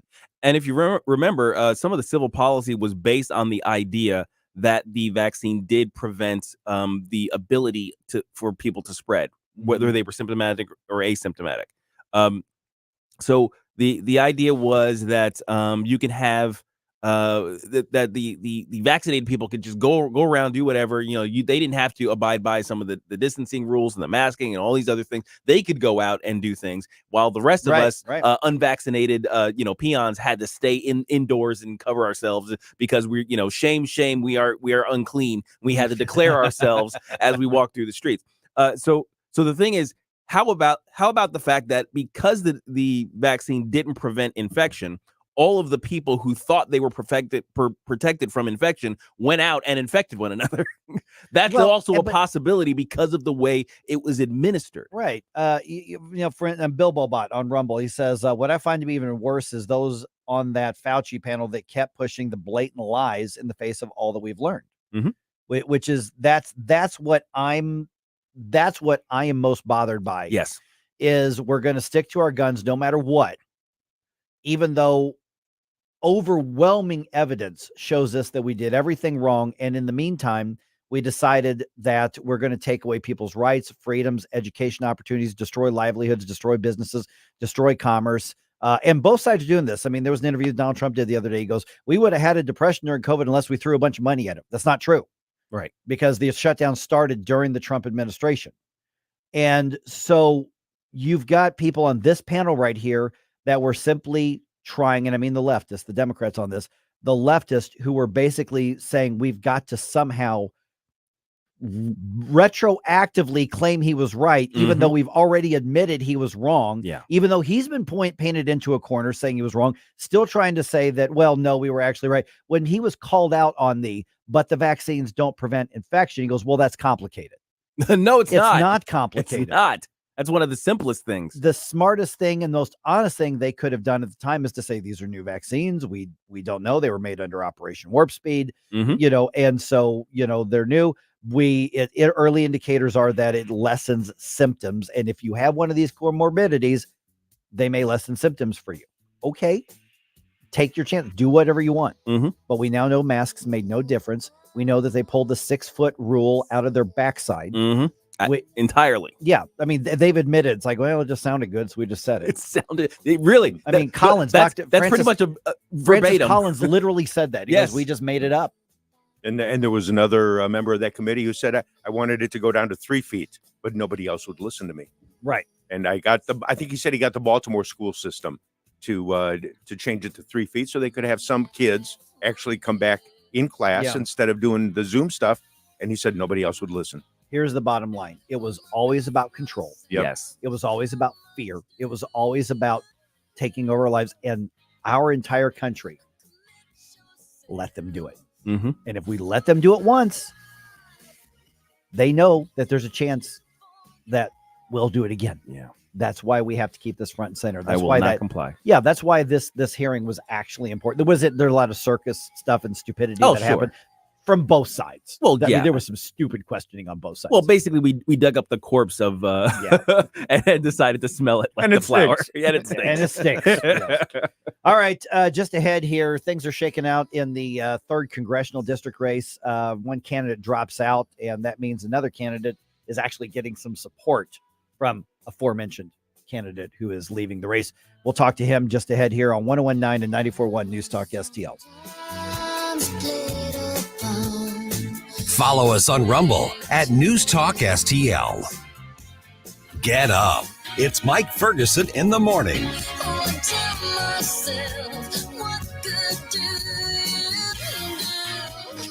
On the next. Larry Connors, USA. Hunter Biden on trial on federal gun charges. And you know what? Big Daddy is watching. Larry Connors, USA. Now, weeknights 6 until 8 on News Talk STL. From the Michaels Flooring Outlet Weather Center. Isolated thunderstorms in the forecast today, and if you get caught under one, count on heavy downpours, the chance of strong winds, even some small hail. Outside of those storms, it's a warm and humid day, up to about 85 for the high. After a break in the rain around bedtime, a cold front slides through overnight tonight and early Wednesday. That's one more round of rain and storms, down to 70 for the low tonight. But once that rain moves out tomorrow morning, humidity drops and the sun comes out. Tomorrow's high at 84. That's your first alert forecast. I'm meteorologist Matt Chambers. Tony Colombo here, along with Tim Jones for Rodney and Jen Wallner, the Wallner home selling team at Berkshire Hathaway. Rodney and Jen are the #1 home selling team in the area, and I could say that from personal experience. They sold our old home faster and for more money than we thought possible, which put us in a great position as we tried to find our perfect new home. And with help from the Wallners, that's exactly what we did.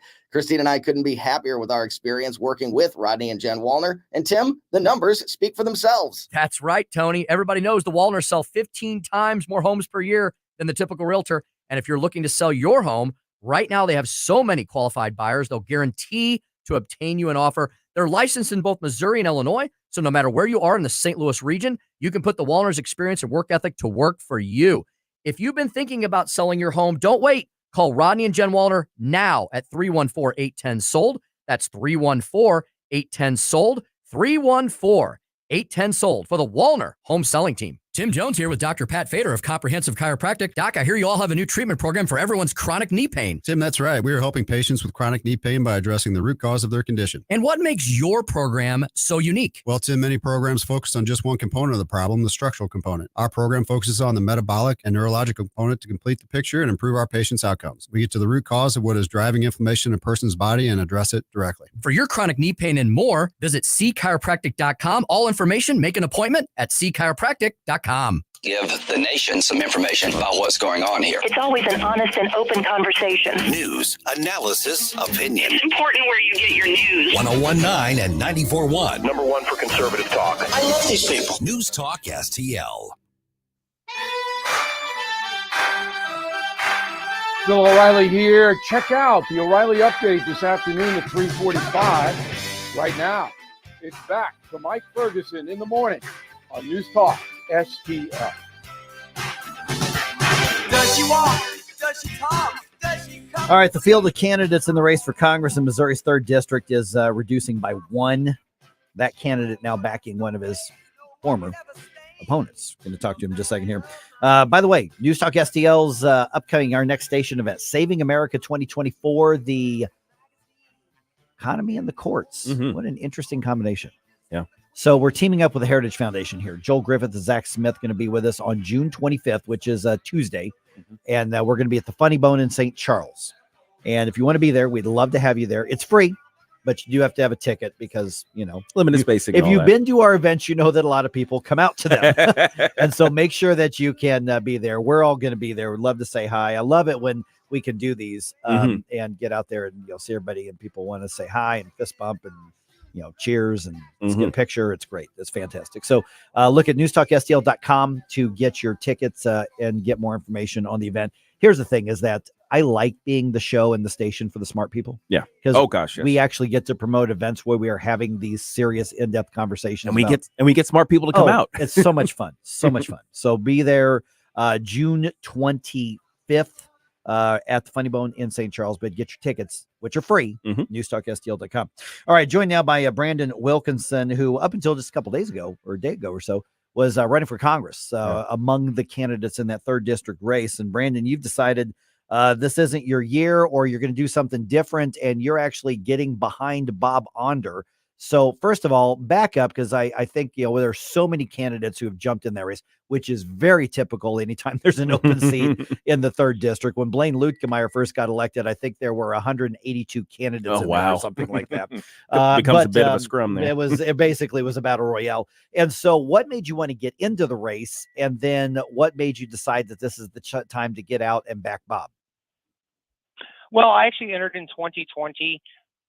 I didn't see anything that I liked. I didn't see any candidates I could get behind and support. And I just got tired of complaining and decided I was going to do something about it. And actually that decision happened close to 10 years earlier. I had a lot of preparation to do, studying law, constitution, government, civics, and so on. But 2020 came around, still no one came out of the work that I could get behind. And I said, all right, now's the time.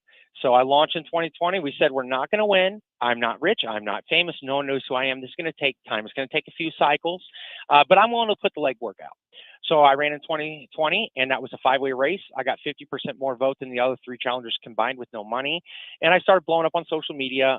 People really liked my policies, because I did spend a decade preparing. I have some real solutions. 22 came around. Again, a handful of people jumped in the race, and I took second to the incumbent. And, we said then we wouldn't win. There was all the shenanigans with the map. So we didn't even know where to campaign, until right before the election. So then we're coming around this cycle. I'm in the race, and Blaine announces he's going to withdraw and retire. And 10 other people jumped in the race with me. So since then, 3 have withdrawn, and now it's down of the remaining 8. Realistically, there's 3 of us, which was me, Bob Onder, Kurt Schaefer. There was also Justin Hicks, but there's so much bad. He's having some issues. Yeah. Let's just put he's having some personal baggage. Yeah, he couldn't win dog catcher currently. So it's Kurt, Bob, and me. And I look at it, and I've been a follower and supporter of Bob since he caught my attention back in 2017. And as we go around, I see the other candidates speaking, and I see the way that certain ones act like typical politicians, saying one thing in one place and another in another, or when being asked questions, the way that they pander off based on who they're speaking to. And I look at it and just being real, we can look at it and see you have 2 conservatives in the race. You have me and Bob Onder, and then you have a self-proclaimed moderate. I don't have to call him moderate. He called himself one for 8 years in the Senate over and over and over again. All right. So I looked at it. What I worry is going to happen is me and Onder are going to split the conservative vote, and then we're going to get the moderate. So I've watched Bob going around. I've spoken to him many times. He says the same thing everywhere. He doesn't pander. He doesn't bow the knee. We've seen he's a fighter in the Senate. We've seen that he didn't cave. He stuck to his word. And one good thing about these 2 candidates together is both of them have been in the Senate, and they have records you can look at. And one of them has a really stellar record, and one of them has a really crap record. He is rhino at best, in my opinion. So I was concerned about that, and I looked at it and I basically said, I'm not going to stop a conservative from winning. I said this a long time ago. It does not have to be me. My motives had been questioned. I'd been accused at times of doing it for my own self-interests. I've spent an insane amount of my own money. I'm a regular guy. I pulled money out of my 401k, sold my motorcycle, my boat, put that money in. I never was doing this for me. And I just wanted us to have good representation. So to all those detractors out there who thought that and accused me of doing this for my own interest, how's that crow taste? So I looked at it again, and Bob's a good man. We talked multiple times, and I think he is absolutely what we need in our district. And I've spoke to tens of thousands of constituents over the last 4 years. And I think every one of them I've spoke to, or the vast majority, would be very pleased to have a congressman like Bob Onder. The 3rd district is one of those where whoever wins the Republican primary, let's be very candid, whoever wins the Republican primary is the next congressperson, probably for as long as they want. That's just the realistic dynamics of that particular district, which is one of the reasons it attracts so many people to get into the race. And Brandon, when you're referring to, for instance, the percentages of the vote, sometimes somebody can win that race with a lower percentage than in other areas. You don't necessarily have to get 50, 60% of the vote to win that primary race and then go on to become the Congress person out there. So when you get this, race now with some ancillary candidates, you've got two very distinct candidates. Bob Onder, very conservative. Kurt Schaefer, I've known Kurt for a long time. And you're right. He's not a conservative guy. He has always been a moderate guy. He's from an area where, the purple district, and that's what he's all about. I don't think that's what the 3rd district's about, though. And I would like to point out, the 3rd congressional district, we're a deep, dark red conservative district. We're not a blue district. We don't need a moderate. We don't want a moderate. And I've never been one to go around and trash opponents. If you pull over the last 4 years and look it up, you can only see a couple times where I've talked about my opponents, and it was always legislative records.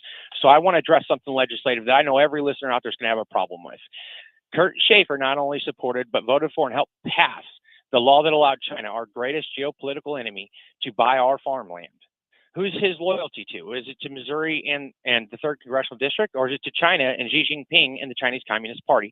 And my concern with someone like him in Congress is, will he support something like that on the national level to let China start buying land from across the country? That's incredibly concerning to me. He's also a lobbyist. We don't like lobbyists. He's a lawyer. We sure as heck don't need any more lawyers or lobbyists in D.C. Bob Onder has proven himself as a fighter. He's been in the trenches. He's shown us. He's stood up and fought for our kids, for our police officer, law enforcement. He stood up and fought for our Second Amendment. Keep in mind, we have constitutional carry in the state, I would argue, because of Dr. Bob Onder. He fought the COVID tyranny. You guys were just talking about all the COVID tyranny. He was a big fighter of the COVID tyranny when we were facing all that. I would be honored to have a congressman like Bob Onder. So I have withdrawn.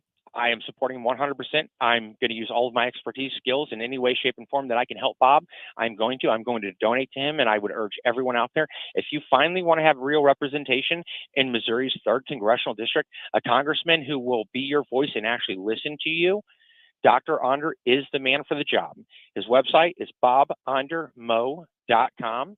I will be donating to him, and I hope that all of you out there will also. I want to point out, Bob is more of a grassroots candidate. Kurt Schaefer has been endorsed by the incumbent, and if you're not happy with that 8-term incumbent, you probably don't want the guy he's endorsing. But Blaine has $2 million in his campaign fund, and Blaine can use that money to support Kurt, and that is what he is going to do. So, everyone out there, every dollar counts. $10, $20, $50. It adds up. Go to bobondermo.com and make a donation. Believe it or not, $10, it adds up. $10 here and there. Before you know it, it doesn't matter that Blaine has a PAC or that Kurt has a PAC behind him. It doesn't matter that he has Blaine and Blaine's $2 million behind him, because the power of grassroots can offset that very easily. So, Brandon, you going to get your motorcycle and boat back now?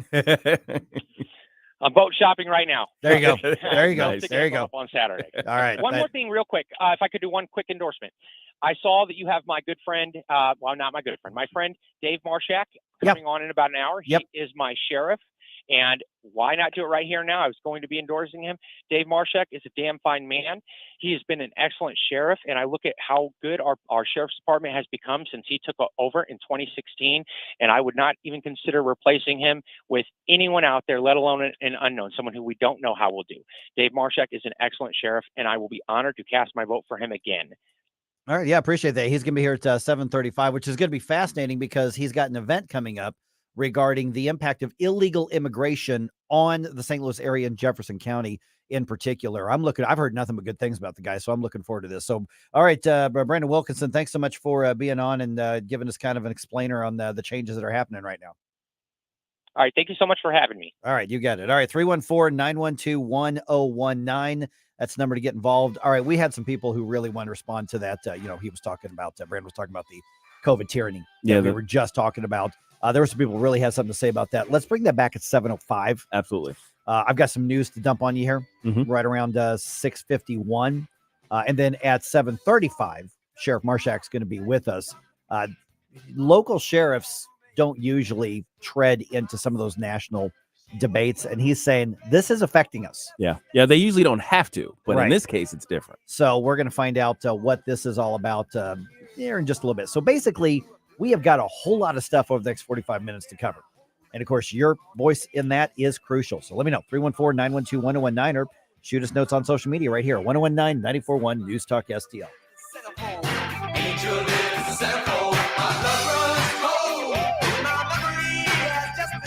Like and subscribe to us on Rumble.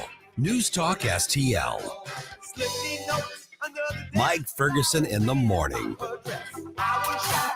News Talk STL. First thing in the morning and pretty much all day. Live and local. 1019 and 94.1. News Talk STL. Connor Roofing. You can count on Connor. Connor Roofing is now a 2-time winner of the National Best of the Best Award for customer satisfaction for roofing, storm damage restoration, siding, gutters, both residential and commercial. Please visit ConnorRoofing.com for an estimate. And remember, you can count on Connor.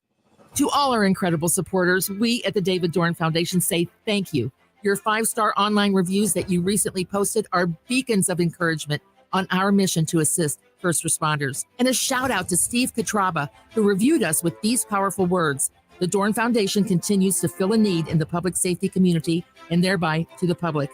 Steve, your words are more than a review. They show the impact we're making for first responders. To read more strong reviews, Google the Dorn Foundation now. Looking for a cruise vacation? Cruise.com is offering its exclusive sale of the year to all listeners to this station. Every major cruise line, including Royal Caribbean, Carnival, Princess, MSC, and more, are on sale now. Call 1-800-507-9264 and book one of these deals while supplies last. Cruises start from as low as $39 per person per day. There isn't a better vacation value to places like Alaska, Europe, the Caribbean, South America, and more. Call one of the largest cruise specialists in the world at 1-800-507-9264. We'll find you a vacation that includes drinks, Wi-Fi, excursions, and more. Call 1-800-507-9264. That's 1-800-507-9264. Space is limited. Don't miss your opportunity to book the best deal of the year. That's 1-800-507-9264. Sponsored by Cruise.com. This hour of Mike Ferguson in the morning is brought to you by Stifel. Request a portfolio review from your Stifel financial advisor at Stifel.com. That's Stifel.com. Mike Ferguson in the morning with Gabe and Stell and Mike. Always informative and entertaining. And don't forget my show, Larry Connors USA, 6 to 8 p.m.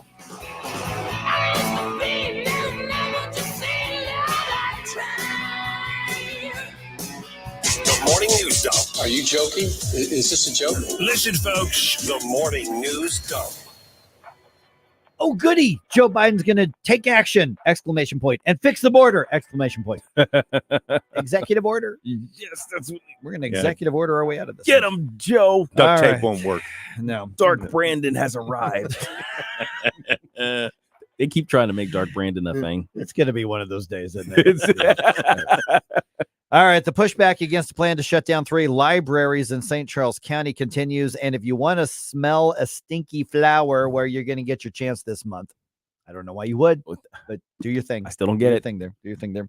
By the way, we mentioned the hearings that Anthony Fauci went to, and it's when you're watching the body language and you're watching the voice, tone of voice and everything, this guy walks in like he's got nothing to worry about because he has nothing to worry about. Yeah. And the arguments were over whether or not he lied or told the truth, or whether their guidance or their proposed mandates, because it is fair to say the CDC did not impose any mandates. Right. But the CDC was the source of them. How many times did you walk into something? It was, we've adopted these mandates. We've adopted CDC guidelines. Yeah. According to the CDC, X, Right. Y, and Z, and therefore here's what we're going to do. So instead of making this a hearing about mea culpa, how are we going to win back trust for public health agencies? Because there is a huge amount of lack of trust. The left says, well, just trust us because we're the experts. And the more thinking people, and we'll talk about this at 7:05, are saying, we did trust you because you're the experts, and you screwed us. Yeah. And you destroyed us, and you did all sorts of horrible things.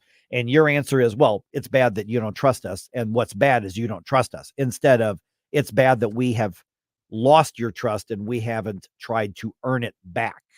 So 7:05, let's get into that, because we had a lot of people have something to say about that. So I think we need to tap back into that. Absolutely. All right, let me start with this immigration thing here. President Biden says he's going to take executive action to address the southern border illegal immigration issue sometime this week.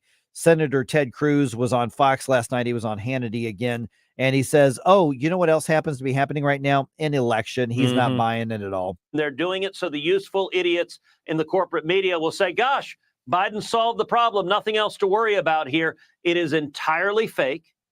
And we have had 11 million people invade this country because Joe Biden and the Democrats want 11 million people to invade this country. Okay, we don't have all the full details of whatever the executive order is going to be, other than we already it's widely being reported that it would, in theory, shut down the border after at least 2,500 illegal immigrants dance on through every single day.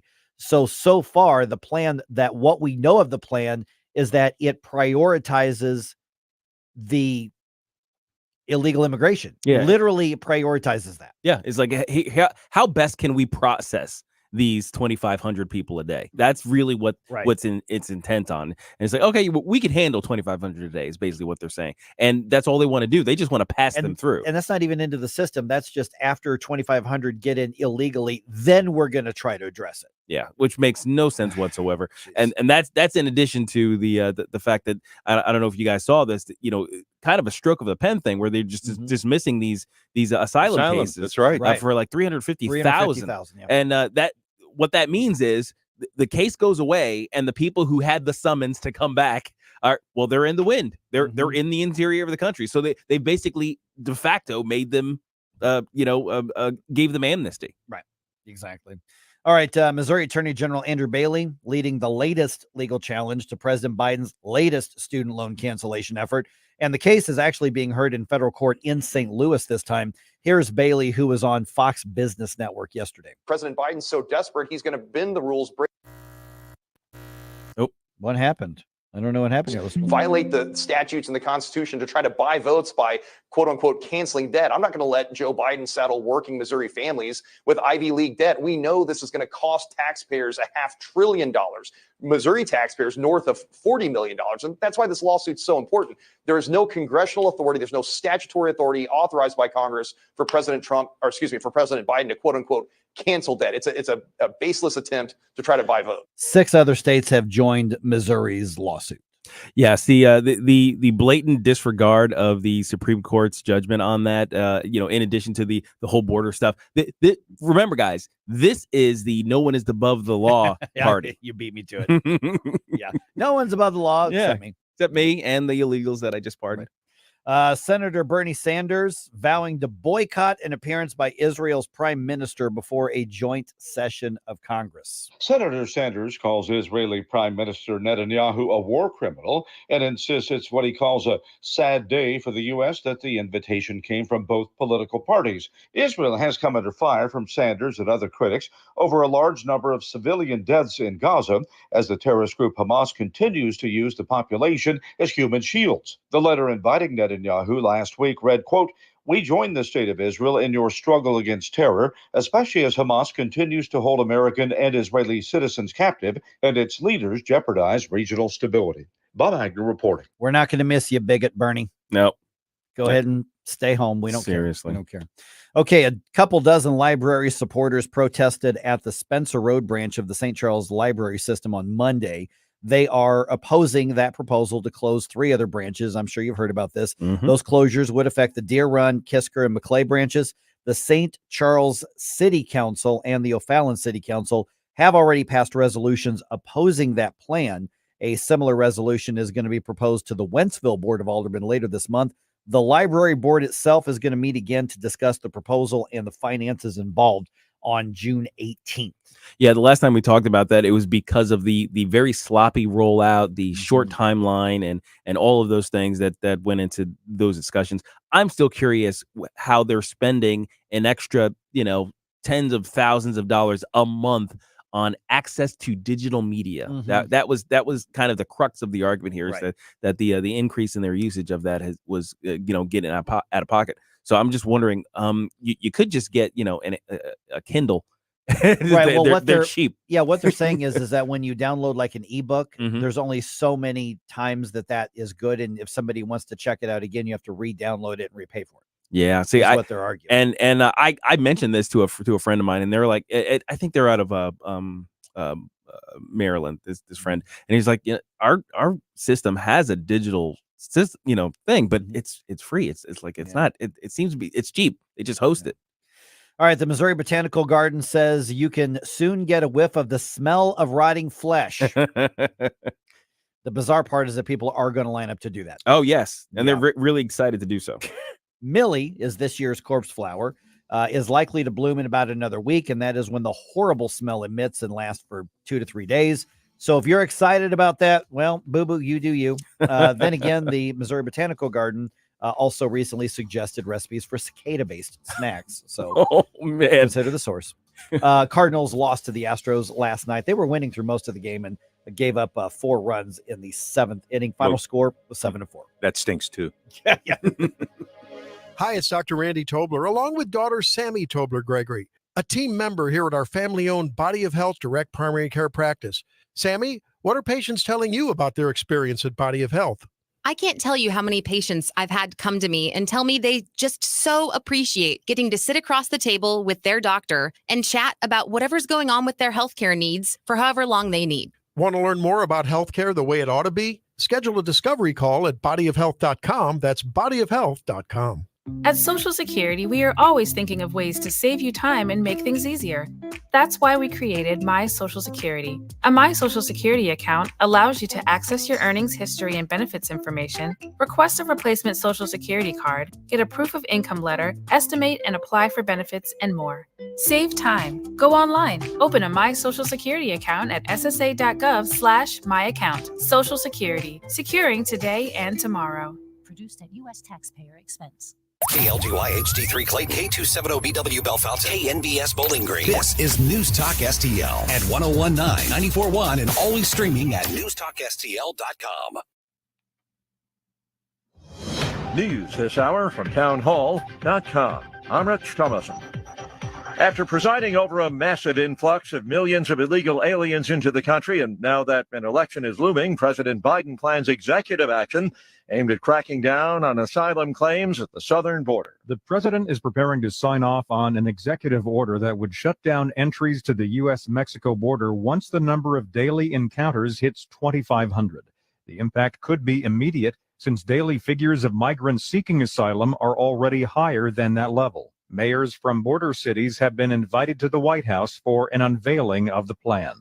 Greg Clugston, Washington. Meanwhile, another border state may try to take immigration matters into its own hands. The Arizona House is expected today to vote on a proposal that could eventually make it a state crime to cross the Arizona-Mexico border anywhere except a port of entry. It's already passed in the state Senate. If lawmakers approve the legislation, it would not go to Democratic Governor Katie Hobbs, who vetoed a similar proposal in March, but instead would go before voters in November. The proposal is similar to a Texas law that's been put on hold by a federal appeals court while it's being challenged. While federal law already prohibits the unauthorized entry of migrants into the U.S., proponents of a state law say the federal law hasn't done enough. I'm Donna Warder. Opening arguments to be heard today in Hunter Biden's federal firearms trial in Delaware.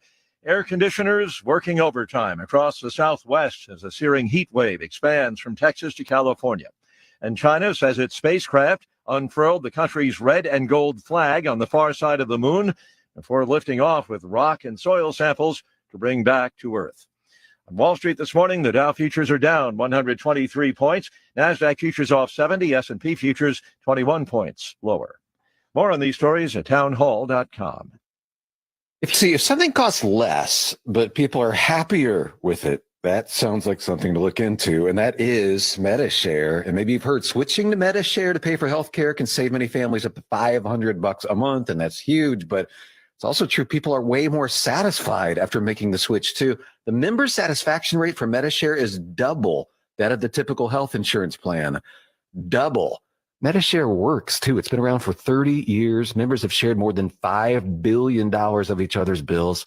People love having telehealth and a huge nationwide PPO network. So yeah, really, you can save a ton and like it better. Imagine being happy with how you're taking care of your health care. So if you're self-employed or part of the gig economy, or you just want a plan you're happy with, you can call right now and get a price within 2 minutes. See what you can save. This is a very, very smart use of 2 minutes. Here's the number you need. Call 844-41-BIBLE. That's 844-41-BIBLE. 844-41. From the Michaels Flooring Outlet Weather Center. Isolated thunderstorms in the forecast today, and if you get caught under one, count on heavy downpours, the chance of strong winds, even some small hail. Outside of those storms, it's a warm and humid day, up to about 85 for the high. After a break in the rain around bedtime, a cold front slides through overnight tonight and early Wednesday. That's one more round of rain and storms, down to 70 for the low tonight. But once that rain moves out tomorrow morning, humidity drops and the sun comes out. Tomorrow's high at 84. That's your first alert forecast. I'm meteorologist Matt Chambers. This hour of News Talk STL is brought to you by Stifel, serving investors for over 130 years. Contact your Stifel financial advisor at stifel.com. That's STIFEL.com. The Herzog Tomorrow Foundation provides private school tuition scholarships through Missouri's new Most Scholars program to cover the cost of accessible, high-quality schooling.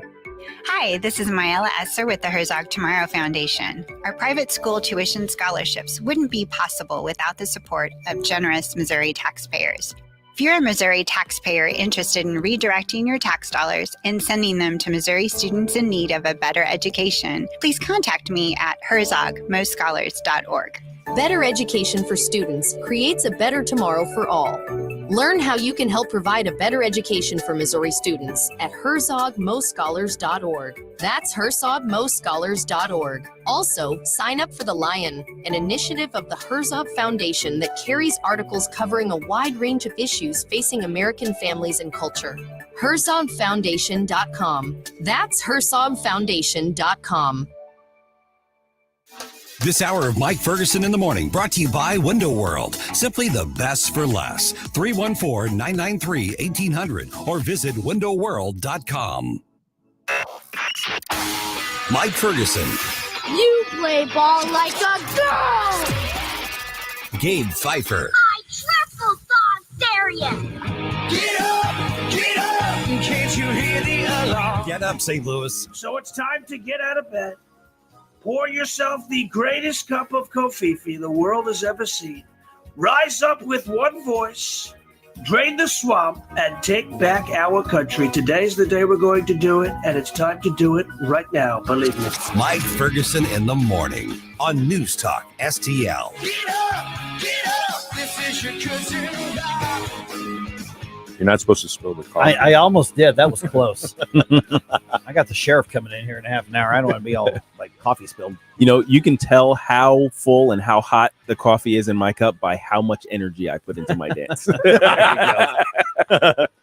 All right, 7:35. Sheriff Dave Marshak, Jefferson County, going to be here with us. They've got an event coming up that the county sheriff's office is putting together regarding the impact of illegal immigration, specifically on Jefferson County, which by extension, obviously, the entire St. Louis area. That's pretty bold move by the sheriff to come out and say, let's talk about this. Let's brace for it. Let's prepare for it. I think this is sounds like it's going to be an important event. And of course, there are, a bunch of people on the left who are throwing a fit. I didn't sense anything political in it. He's just saying this is a reality. So we're going to talk about the reality right around 7:35 here on 101.9 94.1 News Talk STL. And he's got a great guest speaker to tell us about too. Oh, good. From Arizona. Oh, well, they would know a thing or two about it, I would think. Mm-hmm. Okay, so Anthony Fauci testifies before a House hearing yesterday. And it's interesting how, we knew there were going to be fireworks. You've got Republicans and Democrats both who want to make their points. They want to score their sound bites. They want to get their campaign tidbits. They want to light up social media, all that kind of stuff. And I think a lot of people are missing the point of why what happened yesterday was important. First of all, Fauci doubling down on things that have been proven untrue. Mm-hmm. Secondly, his arrogance, because he knows he's untouchable. He's in the elite class now. Nothing's ever going to happen to him. To me, justice is that he lives a long, long, long, healthy life behind bars. That to me is justice. Never going to happen. He's, I'm sure, enjoying his, upfront money from the book that nobody's buying. And of course, he was the highest paid employee of the entire federal government for many, many years. Mm-hmm. This guy's made millions and millions and millions of dollars off of us. And in return, he is immune from his own mistakes, from his own dishonesty, and the legacy that he has. Maybe that's what they're fighting over, is the legacy, not just of Anthony Fauci, but of government control of our lives. That's really what this is about. Absolutely. Yeah. They're trying to continue to put a nice shiny a glow over that period of time, talking about all the lives that were saved, all the positive things that they say came under their regime, essentially. Right. But of course, we know what the truth is. Well, we know, but the thing is that it doesn't take very long for those who write the history to tell the next generation what the history is. Let me give you a sidebar example, and I don't want to go down this route. But my wife mentioned to me that her son and some of his friends really were confused about some of the things surrounding September 11th. Oh, yeah. They weren't even born yet. Yeah. So, they found the debates interesting, and they're looking up YouTube videos, and they've stumbled across some really weird ones. Mm-hmm. And so Rachel said, well, I had to explain some stuff to him. Well, to any of us, that wouldn't make any sense that we would have to explain some of these basic things, because they were being told stuff that just simply, it didn't happen. It wasn't true. Right. But they weren't there. And now the people who are writing history and teaching it are the ones who are given the next generation. That's what we're going to have with COVID is the next battle over the 2020 through 2023 COVID, everything, fear mongering era, shutdown era, whatever you want to call it. We're now going to have people rewriting the history. I saw an ad on my social media. I've seen it like 10 times now showing up. It's a book about the bravery of the New York state health officials in combating the virus and fighting to save lives. There's a book out there that's being marketed on there. So people are trying to rewrite this now. And I'm telling you right now that, it's not going to be that many years down the road when somebody's, a teenager, they're in junior high or high school, and they are getting, history classes or in the health class, whoever's writing these books are going to be writing about not just the novel approach to this and the proof of, masking people and social distancing and all these things that we know didn't do a damn thing. They're also going to probably have footnotes. We now know that there will always be extremists who oppose health measures. Yeah. And that's what I think was interesting about yesterday's hearings. So I've got a couple clips here. Both of them are people questioning Anthony Fauci. One of them is Republican Congressman Rich McCormick, who happens to be a physician as well. So he, of course, is going after Fauci for his basically interference with his ability to treat his own patients, saying we were coming to different conclusions. And he said his medical license was threatened, or maybe that was Western. Mhm.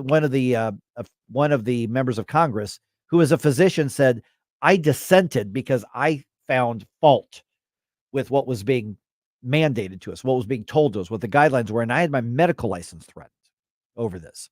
So Congressman McCormick pitches to some audio from an audiobook where you're going to hear Anthony Fauci being interviewed, and clearly states that he thinks there should be tyrannical approaches, making people's life miserable until they comply, and then he just tries to lie about it when he's called on it. So here's what happened. You think can be done about it? I have to say that I don't see a big solution other than some sort of mandatory vaccination. I know federal officials don't like to use that term. Once people feel empowered and protected legally, you are going to have schools, universities, and colleges are going to say, you want to come to this college, buddy? You're going to get vaccinated. Lady, you're going to get vaccinated. Yeah. Big corporations like Amazon and Facebook and all of those others are going to say, you want to work for us, you get vaccinated. And it's been proven that when you make it difficult for people in their lives, they lose their ideological bullshit and they get vaccinated. Thank you. Are all objections to COVID vaccinations ideological bullshit, Dr. Fauci? No, they're not, and Thank that's you. not what I was referring to. Well, in reference to making it hard for people to get education, traveling, working, I'd say it very much was in context. And I take Great He said offense. Takes a great offense there. But he said that's not what I was referring to. That's clearly exactly exactly what. I mean, that is, you want to talk about ideological BS. Mm-hmm. The preface was that came from Fauci. The preface was, he said, once people feel protected and empowered by government, right, legally to do things, you're going to see, and then he lists all of the tyrannical control that these individual entities would have over you and your need to get vaccinated. Okay, so let's take what Anthony Fauci did and apply it to what happened here in St. Louis. Okay. J.B. Pritzker shuts down the entire state of Illinois. Mm-hmm. People were scared to death. Yes, there were people scared of the coronavirus, basically a bad cold. Sure. Now, I say that as having somebody who had the novel virus and almost died. Unfortunately, famously, I was, in the hospital with it, but it didn't take long for that to not be the thing anymore. Mm-hmm. And even then, I didn't want anybody's rights taken away. I didn't want anything shut down. People were scared of the government. Yes. And what people like Anthony Fauci, Francis Collins, others, Sam Page, J.B. Pritzker, Tishara Jones, for a little while, Mike Parson. Mm-hmm.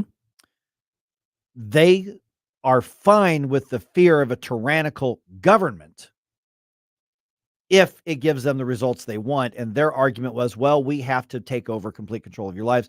We had a stay-at-home order in the state of Missouri.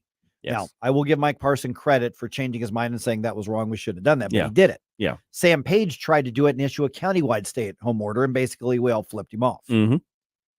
This is where this comes into place, where the assumption, if you think government should have this kind of power, is that they can simply decide, walk in, take over your life with the threat of criminal sanctions, even though you've broken no laws. Mm-hmm. Yeah, the equivalent of them, certainly. Yeah. Look, if you prevent me from going to work, or if you put the business owner in such a position, it's like, well, I have to comply, or my license is gone, or my certifications are gone, or I'm not allowed to do business with the state. I got contracts with the city, and they're threatening those if I don't comply with this. So you, poor employee, you have to comply now with my mandate that I'm basically flowing down from the government. Right. And that's a direct threat on me as an individual, as a free citizen. Right, precisely. All right. There was another part of this. So there were many. Listen, Yeah. This is getting all kinds of coverage, and I'm glad Mm-hmm. people are fighting over this again. I really am. And they should. And if you got some thoughts on this, I mean, I'm going to play a soundbite. We'll react to it. We've got an information segment here, but we've got a few minutes if you still have some thoughts on it. This is Congressman, I believe this is Robert Garcia, fanboying over Anthony Fauci. And listen to the claim that Anthony Fauci actually makes in this. It's not even a question. It's just a layup. And do you think the American public should listen to America's brightest and best doctors and scientists, or instead listen to podcasters, conspiracy theorists, and unhinged Facebook memes? Okay, just by the way, I just want to point out somebody elected that guy. So there were thousands and thousands of people who voted for that guy. Yeah. Anyway, gave him money too. Here you go. No, listening to people who you've just described is going to do nothing but harm people because they will deprive themselves of life-saving interventions, which has happened. And, you know, some have done studies. Peter Hotez has done an analysis of this and shows that in people who refuse to get vaccinated for any variety of reasons, probably responsible for an additional 200,000 to 300,000 deaths in this country. Thank you, sir, and your entire team for saving lives in this country. And I'm sorry you have to continue going on with these attacks. Whoa. Absolute garbage. Complete garbage. I will use Governor Hochul's comment that she said a couple of weeks ago regarding some other folks. He's a clown. Fauci's a clown. Yeah, I also think some of these guys haven't heard the word computer because they don't seem to understand that we can search this stuff. Yeah. We can find out that they're absolutely lying about all this, and also they're completely discounting the harms that came about because of their policies. That just the other day, I came across a story about the increase in speech pathology requests for kids, for young kids who went through that masking period, during those formative years. It was up like 380% increase in speech pathology requests for young children. Yep. Well, he shut down the schools for and they masked kids, right? Yeah. And kids couldn't pick up how folks form words. All of the stuff that you learn as a little kid. Totally ignored for developmentally destroyed them. Right. Exactly. So I don't want to relitigate the entire COVID era, Sure. But I'm tempted to do it. Yeah. Just to remind everybody. But when he says 200,000 to 300,000 deaths are caused by people who are unvaccinated, he had to admit at some point that there is that the vaccines did not prevent infection. Mm-hmm.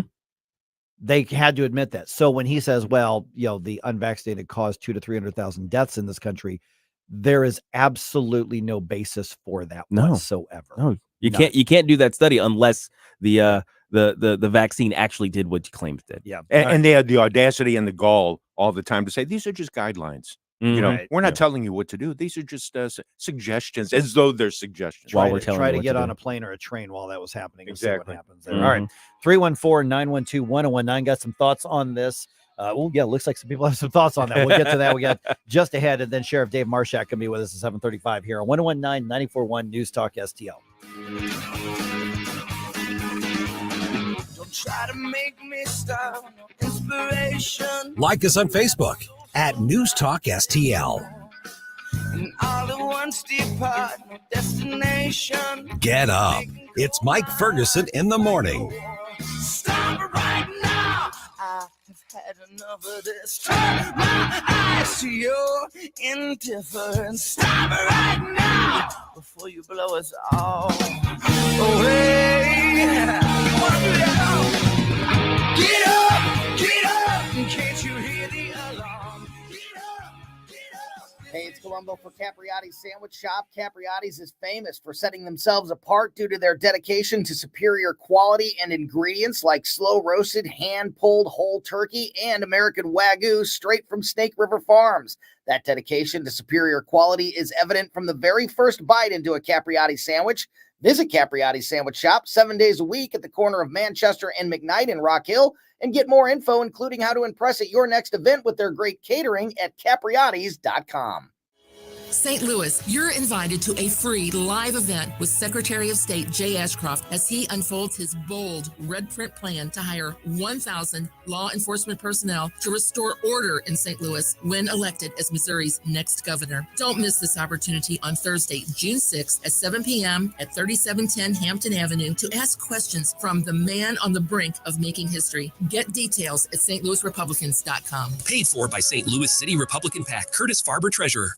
Tony Colombo here, reminding you to visit my friends at Bluff City Outdoors in Alton before your next trip into the great outdoors. For decades, Bluff City Outdoors has covered all the needs for area fishermen, and they'll always have all the best bait, tackle, and gear for your next trip on the water. And now they cover all your bow hunting needs, including their state-of-the-art indoor archery range and techno hunt system, open every day for you to come shoot, or you can join a league. Follow Bluff City Outdoors on Facebook and learn more at bluffcityoutdoors.com. The Vic Porcelli Show. Dr. Randy Tolber got to talk to Michael Flynn on his Saturday show. That got like 50,000 impressions. So we'll talk to Dr. Tolber about what that was like. That'll be at 10:05. Weekday mornings at 9 on News Talk STL. If you have a phone, you have a radio. Download the News Talk STL app and listen anytime, anywhere. Hey everyone, this is State Senator Nick Schroer. I am the host of Stand and Fight every Sunday night. Right now, let's hear more of Mike Ferguson in the Morning Show here on News Talk STL.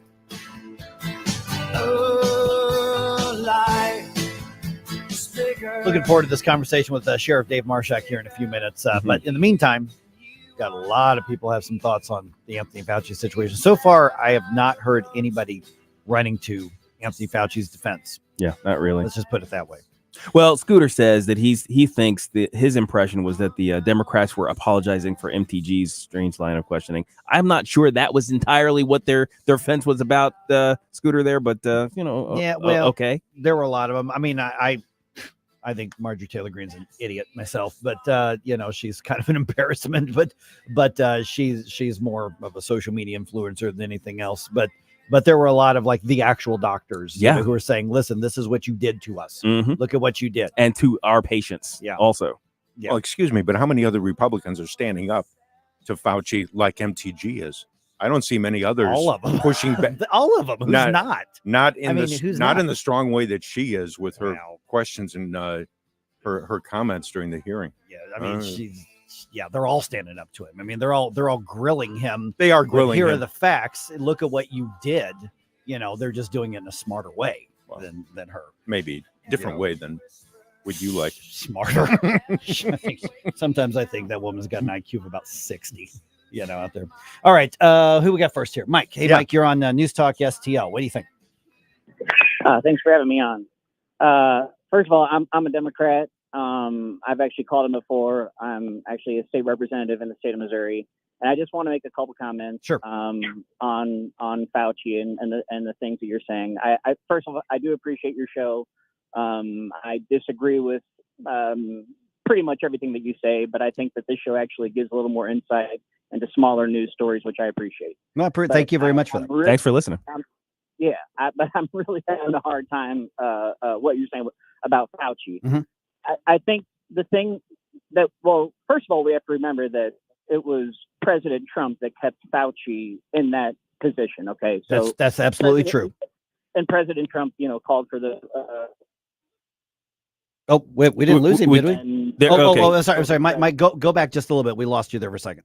You said President Trump called for the 14 days to slow the spread. And by the way, Mm-hmm. I'm actually driving in rural Missouri right now. Sure. Headed to Neosho for a representative. Certainly.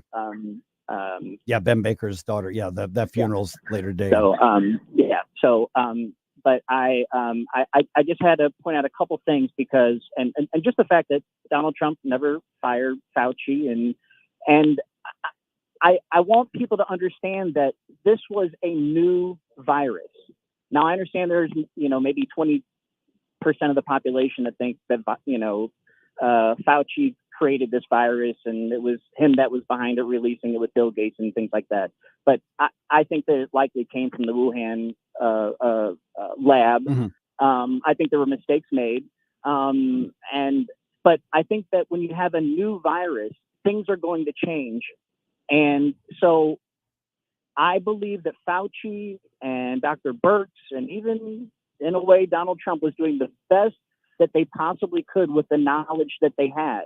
And I said, even in committee meetings when in 2021, where I said, the science is going to change. We're going to learn more about it. And the way that I look at it is, did we know everything about AIDS whenever AIDS first started happening? Did the scientists know absolutely everything, how this was killing people, what to do, how to treat it? No. We learned, we kept learning, still learning about how to attack and save people's lives regarding that virus. The studies have also shown, because you were talking about 200,000 to 300,000 folks, I think you said, have died from actually getting the vaccine. Anthony Fauci said that. Okay, I haven't looked at that study yet. It's possible. I have said once again on the House floor, I'd never wanted government mandated vaccines, and I also said that these vaccines are not perfect. There are health risks.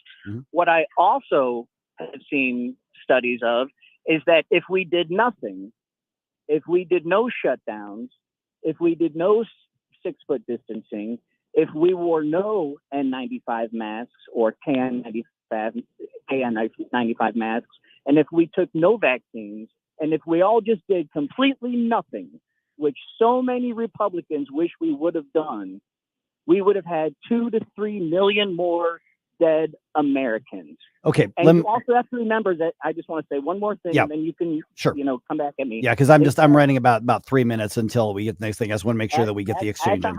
At the height of COVID, we were having to transport patients from Springfield, Missouri to Kansas City because their ICU was full. We had to transport patients from Springfield to St. Louis because their ICUs were full. We were seeing adults at St. Louis Children's Hospital because the ICUs were full. Imagine if we did nothing. Okay, so that's my point. So I'm going to challenge a lot of the premises, and I wish we had more time to do this. And I really do appreciate you calling in. First and foremost, the fact is, here's where we agree on is that we didn't know what we were dealing with. Absolutely. My objection is we don't know what we're doing. We don't know what we're dealing with. So therefore, let's violate the rights of everybody and take over and have government do all these shutdowns. I don't think the government should ever have that authority on anything whatsoever. Secondly, I was in the ICU in St. Louis, and they'd prepared the entire wing, and they never used it at the hospital I was at. They never used them. Secondly, the idea that if we never had masking, that would be millions more deaths. The aggregate studies of saying that if there was a result, it's minimal, but it's likely that the masks did nothing whatsoever. What we did was react. Hold on. I let you talk for several minutes here. And so what we know here is that we took away all human choice. We took away all individual liberty. And what happened is that we decided to sacrifice this in the event of, well, we have to do something. And we destroyed businesses. We destroyed livelihoods. We set children's education back. We did not change the outcomes. Anthony Fauci and Dr. Birx and Francis Collins, they all said the social distancing. They said, we just made that stuff up. They've actually said that. We didn't know. We just had to do something, and something's better than nothing. And what we're finding out is that the something was worse than nothing. But if we decided to let the virus run rampant, it would have been over soon. Remember, it was to slow the spread, not stop it. But in the end, after it mutated, and the novel, believe me, I had the novel. I know what that could have done.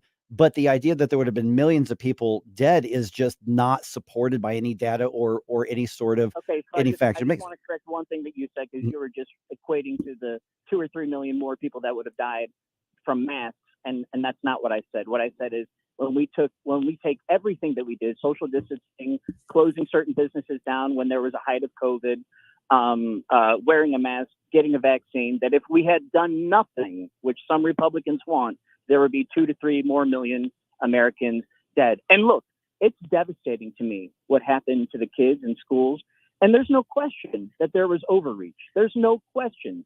I think that people were doing the best that they could with the knowledge that we had in that short amount of time.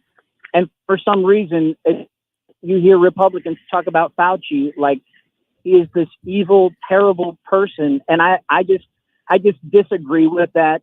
And I just want to remind people of some of that stuff, that we had to do something, and folks were doing the best that they possibly could, save lives during a global pandemic. I mean, it was tragic. I mean, I have colleagues that I worked with that lost their parents. I have colleagues in the Missouri State House that lost one of them that lost their spouse to COVID. And so I'm glad that Sam Page did something. You know, once again, I think there was some overstep, but if we would have done nothing, which so many people want, it would have been a whole lot worse. And that's all the point that I wanted to make. I appreciate your guys' show.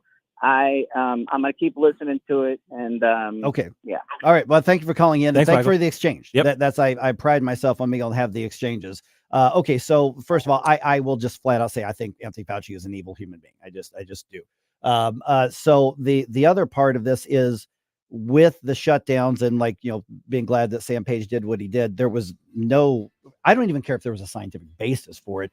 You don't violate our rights. Yep. That's not what government's for. The second thing is we did the best we could. Well, we didn't have the knowledge because we were told don't question anything. And there were other medicines available, right, that we couldn't do anything about because they shut that door. I was given one of them by the hospital before it was basically outlawed. I will absolutely challenge the idea that we didn't know. That there are things we didn't know, because a month, like I said, a month after that initial 2 weeks to slow to spread, I knew what was going on, and I'm not a doctor. I'm just a guy who can read studies. So, Yep. We had neighbors in our neighborhood who got those medicines, those two, what I'm talking about. Say it. All right. Ivermectin and hydroxychloroquine, got them from nurse friends in the Carolinas and had it sent to their home because 3 of the folks had COVID and they recovered fine. There were states that criminalized it. I was literally given that by Missouri Baptist Hospital before it was stigmatized, before and it became criminalized. Political. Yep. I was given it. So the bottom line is government said you will not question us, and as we learn more, then you will be allowed to rise or fall, live or die based on what we know, not based on what you want to do for yourself. By the way, the reporting for the flu virus to the health authorities disappeared, basically zero. Yep. There were a lot of cases that suddenly the flu disappeared. So, and let's not talk about the financial incentive to increase the COVID deaths. That's a whole other thing, right? But exactly. So, but first of all, I appreciate that Mike called in. Oh, sure. So one of these days we just got to get him in there in the studio and let's just have that kind of back and forth and exchange. Yeah. But I appreciate that. That's why we do the show. All right. Sheriff Dave Marshak going to be with us here in about 3 minutes on 1019 94.1 News Talk STL.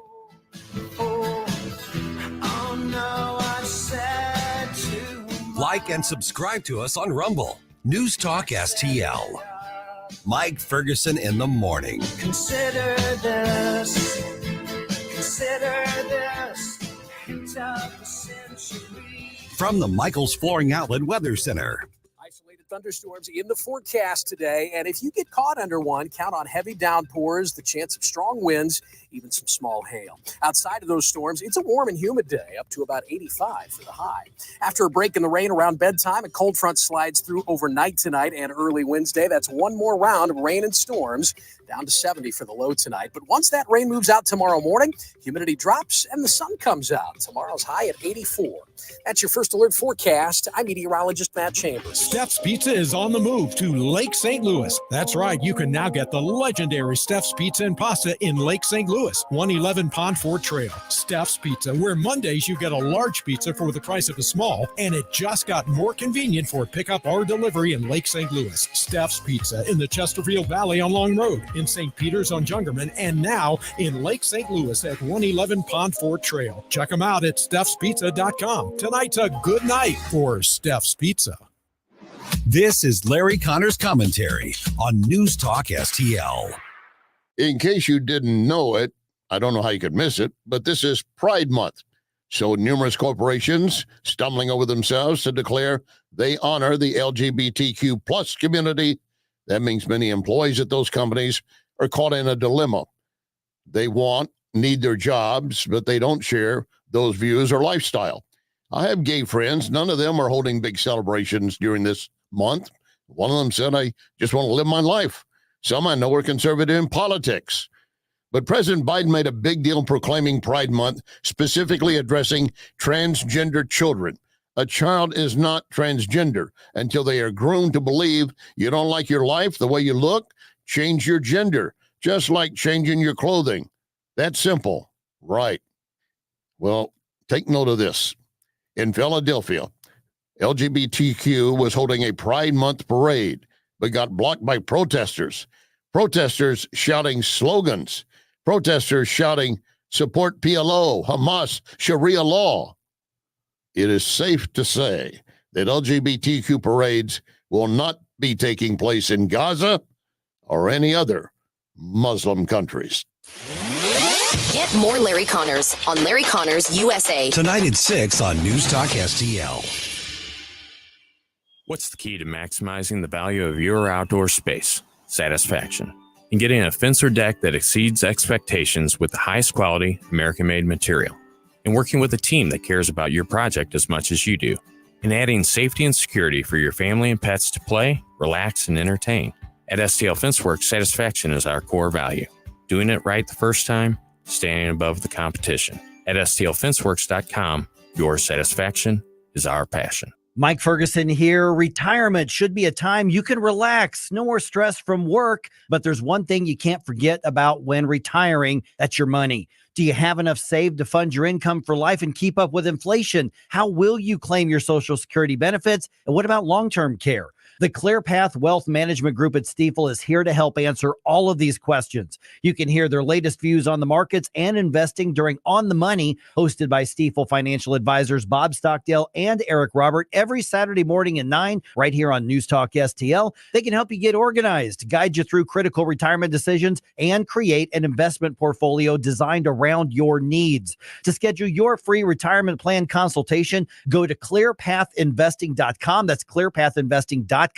Or call 636-695-2650, 636-695-2650. Stifel Nicholas and Company Incorporated, member SIPC and NYSE. St. Louis's new choice for conservative talk. It's time that everybody wake up and pay attention. Live and local. Recent criminal indictment of Donald Trump. About the fourth one. The fourth one. The one he got the free gift with. I think it's a tote bag. This is News Talk STL.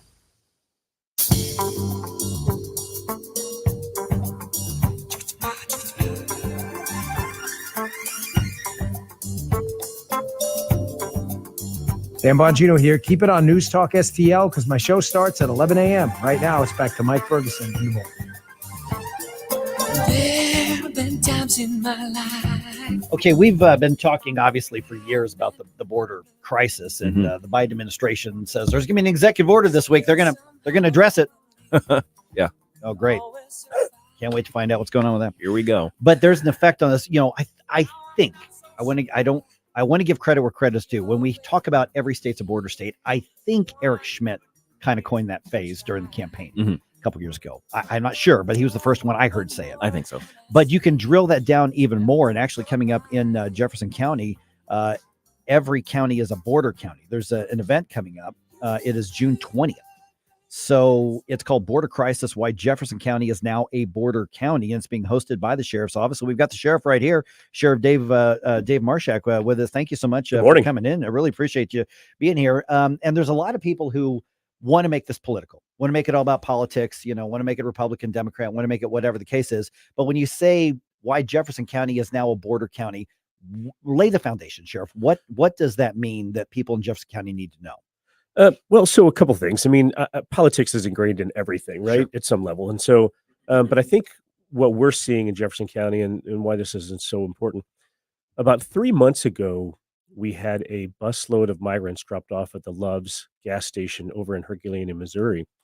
They had a challenge in terms of what their resources were, what they were going to do, how do we approach this? And fortunately, they used a little bit of investigative skills and were able to locate the bus driver who had actually, after he dropped him off, went across the street to the Quick Trip. And were able to coordinate with the bus driver and said, no, you don't. You're going to take everybody back with you and proceed on your way, which is exactly what they did. And the mayor called me and said, hey, Sheriff, we just encountered this. We're curious about what your policy is. How would you support us? And I said the same thing. Look, I would pull out my department credit card. I'd fill that bus up and I would send them on their way because Jefferson County does not have those resources. About 2 months later, the city of Arnold had encountered some undocumented migrants who also didn't have driver's license involved in a motor vehicle crash, and they were doing some delivery services. And it became a concern for the city of Arnold, specifically the police chief and the mayor had called me, inquired about what other incidents happened in the county. The reality is, historically, Jefferson County was not, quote, a border county, right? When we in law enforcement encountered undocumented persons and they were committing a crime, ICE would take them and they would start the entire process. That's not the case anymore because they're simply overwhelmed. The reality is for our community is that we are seeing the evidence as a result of some of the larger policies, and you could say that's political. But the reality is, we historically have just looked at Chicago or New York and said, "Whoo, they made some bad decisions and they're going to pay a price for it." But the reality is, even in Jefferson County and the St. Louis region, now you're seeing evidence of those policies.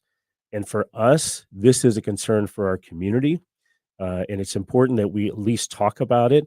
And so people understand there are going to be times where the sheriff's office, because we're the largest law enforcement agency in the county, will have to allocate resources to deal with some of these issues. It's a concern for us, not just from a financial standpoint, because we've seen what happens in some of these other jurisdictions. But I think from a law enforcement perspective, we have greater concerns. And I think we should be concerned at what's happening at the border because when you have so many unvetted people coming into our country, it's just a matter of time. Sheriff Dave, we've seen down in Texas where you've had these conflicts between the local law enforcement as well as the Border Patrol and ICE, and it's a battle of jurisdictions, and I think sometimes people forget that in large part local law enforcement, their hands are tied when it comes to enforcing these types of actions. Tell us a little bit about that conflict there and where your hands are tied. Well, first of all, in the state of Missouri, there's no state laws that allow local law enforcement to take action from an immigration standpoint. And so from their perspective, every citizen has constitutional protections and it's very limited. And so I don't see that changing anytime soon in terms of legislation. But, here we are. We don't have the authority to take action, but we are certainly dealing with the consequences. I mentioned our concern for overall safety and public safety because there's so many different parts of this issue. But if this year, September 11th will be 23 years since our terrorist attacks. We have an entire generation that doesn't understand what it's like to be attacked on our own soil. And you don't have to look that far back. We're adults and we know what that's like. But the amount of unvetted people coming into our country scares the heck out of me, and it should scare the heck out of you. The reality is, on September 11th, we lost 60 police officers, over 340 firefighters, almost 2,700 civilians in New York alone. Can you imagine? And we admit it's easy to get guns in this country.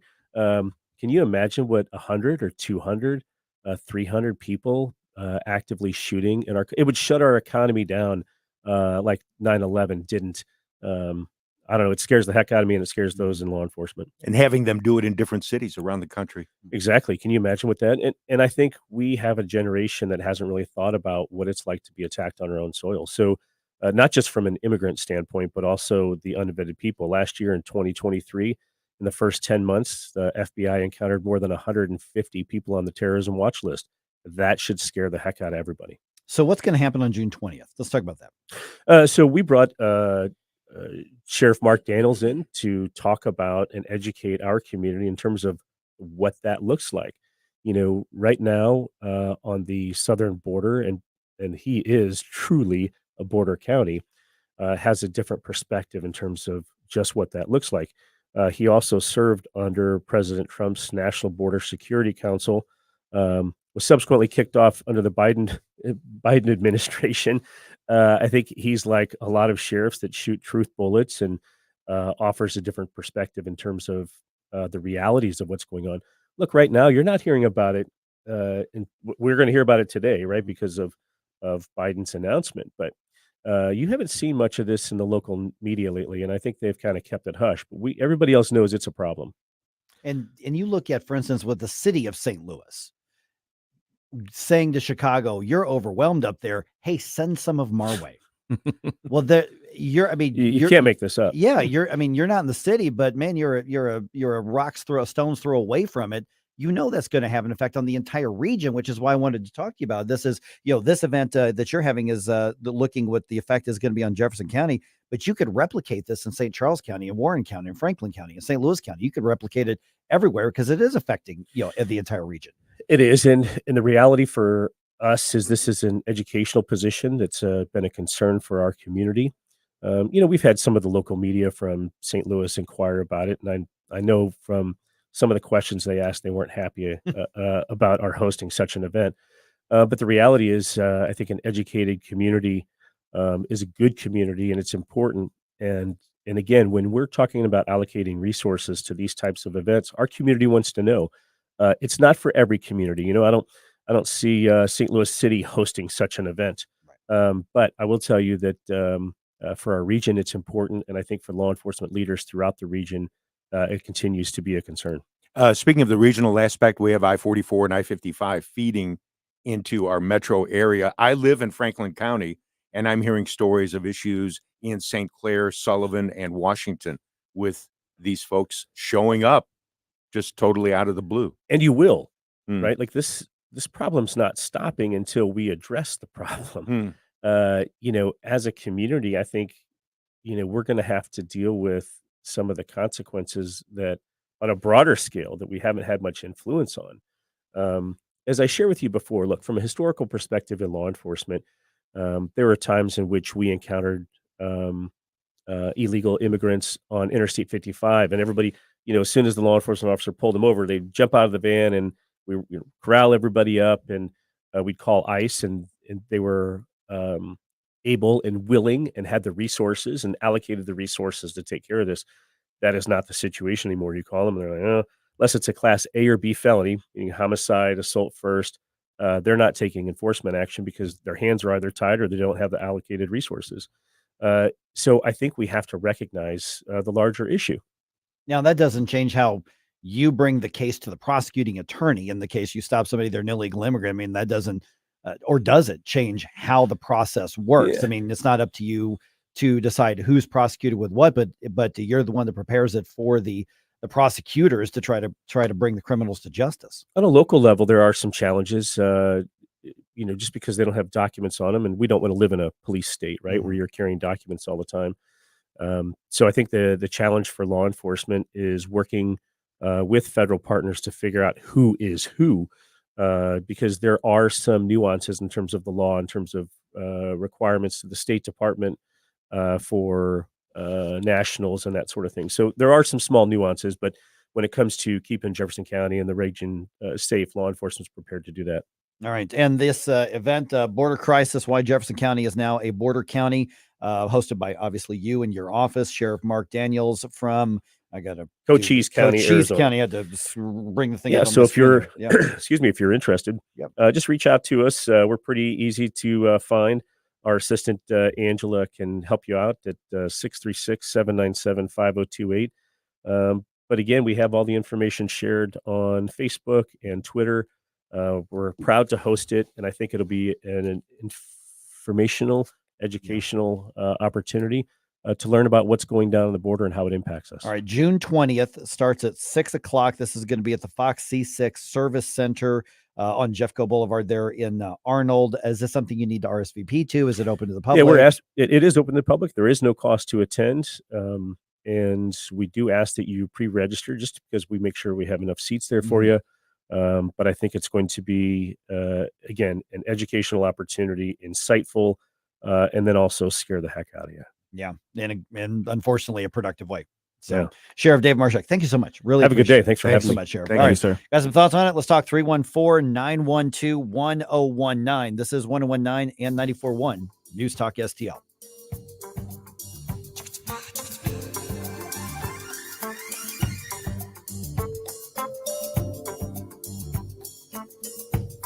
For podcast articles and more, Find us on newstalkstl.com. There have been times in my life. Mike Ferguson in the morning. 2-2 delivery is hit hard down the left field line. Towards the line. Get up. It's a big fly. May the force be with the Cardinals as they take on the Rockies, because Star Wars Night returns to the ballpark on Thursday, June 6th. With the purchase of a special theme ticket, fans will take home an exclusive Star Wars-themed Jordan Skywalker bobblehead. Characters will also be at the ballpark for photo ops. That's June 6th, Star Wars Night. Get your tickets today at cardinals.com/theme. Don't miss the 7th annual Pride Night, presented by Mission Taco Joy at Busch Stadium on Friday, June 7th. Join LGBTQIA+ friends, family, and allies to watch the Cardinals take on the Rockies. With the purchase of a theme ticket, fans will receive a Cardinals Pride pack, including a belt bag, headband, and pin. A portion of each ticket sold will be donated to Team St. Louis. Get your Pride Night tickets today at cardinals.com/theme. St. Louis Cardinals for the Lou. Hey, Columbo here for the cleaning pros at Zero Res. Summertime in St. Louis means things like family gatherings, barbecues, and graduation parties, and Zero Res knows how important it is to have your home as clean and healthy as possible for your friends and family, so they're kicking off summer with an amazing offer. Book a cleaning in June and mention the Columbo special, and you'll get 3 rooms of carpet cleaned starting at just $129. Plus, you can take $50 off an air duct cleaning. Just mention the Columbo special when you call 314-474-2020 or when you book online at ZeroResSTL.com. Hey, John, why so glum? I just got let go. The company's downsizing. This is the 3rd time in the last 2 years. I'm done with this. Have you thought about My Computer Career? I've heard they can train you for a career in IT in just a few months, including cybersecurity and the basics of AI. And you don't need prior training or experience. Now that's a recession-resistant career. Wow, thanks. I'll check them out. Go to mycomputercareer.edu and take the free career evaluation. mycomputercareer.edu. Financial aid is available for qualified students, including the GI Bill. PrizePicks is America's #1 fantasy sports app with over 5 million active members. All you do is pick more or less on 2 to 6 player stat projections and watch the winnings roll in. You can now win up to 100 times your money on PrizePicks with as little as 4 correct picks. Get in on the playoff action as you and the world's best players take the game to a new level during basketball's postseason. Download the app right now. Use the code ROAM for a first deposit match of up to $100. Pick more, pick less. It's that easy. You do have to be present in certain states. Visit prizepicks.com for restrictions and details. You can't buy a best friend. You can love them, walk them, pet them, and care for them, whether they want you to or not.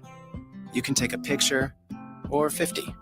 You can fly to the moon, travel the world, or just stay in bed. You can't buy a best friend like that, but you can adopt one. There are millions of pets waiting for a best friend just like you. Help us save them all at bestfriends.org. This hour of Mike Ferguson in the morning brought to you by Window World. Simply the best for less. 314-993-1800 or visit windowworld.com. Hello, morning people. Tony Columbo and Katie Fitzpatrick here. Thanks for listening to Mike Ferguson in the morning here on News Talk STL. And don't forget to join us today at 2 for Columbo and Katie. See you then. There is freedom within. There is freedom without. You actually remember in my lifetime where you knew that the seasonal workers were not here illegally and you kind of winked and nodded because they went back home, after a while, or they were to use the stereotypes. There were certain types of jobs that would bring in the illegals, at certain times, during the summer, and I only use the stereotypes because I've seen them in person, right? Lawn care companies and agriculture, day labor. There's a group of guys sitting by the Home Depot. A truck comes through, they jump in the back and they go. And then they go do a day of pretty hard work and make their money and send a lot of it back. And then when winter time comes around, they left. And it was illegal and people were angry about it, particularly, blue collar workers, because it was undercutting their jobs. Yeah. Now, I remember actually when half of those guys were illegals and half were just there was actual legal immigrants. Right. It's just that's the work that they could get. Yeah. And there were people who are saying, well, they're doing work that Americans won't do. In some cases, that's probably true. Maybe. Would Americans do it if the market wages were there? I remember one time I was working at a staffing company, and this was in another city. And we had a contract to supply some manual labor for a big horse show. I mean, massive. Mhm. And they literally needed people to sweep out the stalls. Yeah. And That's- all the, That's shovel poop. Yes. That's what that is. Exactly what they were doing. Well, I'm telling you right now, I could not find anybody to do those. Mhm. And I was charged with finding like 12, 13 people, 14 people to do this. Mhm. I have always felt very strongly about illegal immigration, but I went to a community outreach group that works with a lot of people in poverty. And I said, listen, I've got these jobs. They're temporary. They are literally crap jobs. Do you have people that would do it? Yep. I said, okay, well, I got to do the application. I mean, I did everything legally. The laws prevented me from confirming their citizenship. I knew very well that these were illegals, but they had, documents that were clearly fake. They were claiming, 20 dependents on their house, on themselves, which we knew that was so they wouldn't have to pay any taxes. Right. And that's the situation. I'm here going, the laws are not allowing me. There was no E-Verify back then. There was nothing like that. So in that case, when it was isolated like that, we kind of went, well, this is annoying, but whatever. You roll your eyes. That's not where we're at anymore. Oh gosh, no. That's not where we're at right now with anywhere from 8 to 10 to 11. Some have even said more million people into this country illegally. We don't have a need for 11 million jobs. Here's the thing. Our immigration policy should be based on one thing and one thing alone. What's good for our country. Yes. And we should be able to change the criteria at any time. Mhm. Hey, right now we need a lot of labor in this sector. Here's what we can meet in the free market. Let's open up the free market to immigration, and immigration is a part of the free market, but illegal immigration is not part of a free market, it's part of an underground market. Mhm. The more free market, the better that we have.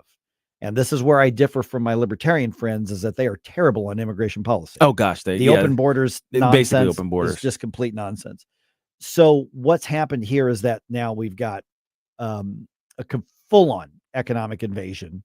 My fear is, and to what the sheriff was just saying, is that it's at some point a criminal and even a military invasion. And we can't act surprised if and when this happens. We don't seem to reevaluate everything once we see all these crimes that are happening at the hands of illegal immigrants. Yeah. And that's not to mention the terror threat that this poses. Right.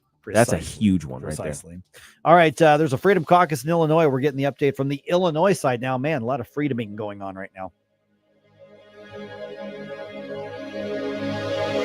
The news and talk We again confront enemies bent on our destruction. that matters to St. Louis. We're receiving intelligence that outside agitators are starting to get involved in these campus protests. This is 101.9 and 94.1 News Talk STL.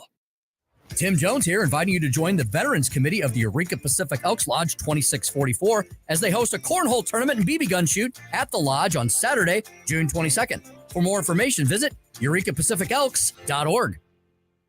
Hey, Tony Colombo here for Gutter Pros. When Christine and I bought our new house, we knew the gutters were an issue, and after meeting the Gutter Pros team, we knew that they were right for us. Gutter Pros is your all-in-one gutter service team that offers a variety of affordable solutions, and they even offer free estimates, so there's no cost to you to find out if they are right for your home, just like they were for ours. If you're having a problem with your gutters, contact the Gutter Pros now, because with Gutter Pros, water goes where they tell it to. Call them at 314-656-7195 or visit gutterpros.com. How would you like to go on a 5-star vacation for just $99? We're talking about the quality of a Westgate resort for $99. Not for one night, but for 3 fantastic nights at one of their luxurious destinations across the United States. And you'll even get a free $100 Visa gift card just for making a reservation. We've got some of the choicest destinations that you'll love in the United States that you can choose from for just $99 for a 3-night stay. Take your family, take a special loved one, but get away. Go on vacation with Westgate Resorts. Call now to make a reservation for just $99 and you get a free $100 Visa gift card. Call Westgate right now and book your vacation. Here's the number. 800-407-9204. 800-407-9204. 800-407-9204. That's 800-407-9204. 407-9204. KLGY HD3 Clayton, K270BW Bellefonte, KNBS Bowling Green. This is News Talk STL at 1019, 94.1, and always streaming at newstalkstl.com. News this hour from townhall.com. I'm Rich Thomason. After presiding over a massive influx of millions of illegal aliens into the country, and now that an election is looming, President Biden plans executive action aimed at cracking down on asylum claims at the southern border. The president is preparing to sign off on an executive order that would shut down entries to the U.S.-Mexico border once the number of daily encounters hits 2,500. The impact could be immediate, since daily figures of migrants seeking asylum are already higher than that level. Mayors from border cities have been invited to the White House for an unveiling of the plan. Greg Clugston, Washington. Meanwhile, another border state may try to take immigration matters into its own hands. The Arizona House is expected today to vote on a proposal that could eventually make it a state crime to cross the Arizona-Mexico border anywhere except a port of entry. It's already passed in the state Senate. If lawmakers approve the legislation, it would not go to Democratic Governor Katie Hobbs, who vetoed a similar proposal in March, but instead would go before voters in November. The proposal is similar to a Texas law that's been put on hold by a federal appeals court while it's being challenged. While federal law already prohibits the unauthorized entry of migrants into the U.S., proponents of a state law say the federal law hasn't done enough. I'm Donna Warder. Opening arguments to be heard today in Hunter Biden's federal firearms trial in Delaware. Air conditioners working overtime across the Southwest as a searing heat wave expands from Texas to California. And China says its spacecraft unfurled the country's red and gold flag on the far side of the moon before lifting off with rock and soil samples to bring back to Earth. On Wall Street this morning, the Dow futures are down 123 points. NASDAQ futures off 70, S&P futures 21 points lower. More on these stories at townhall.com.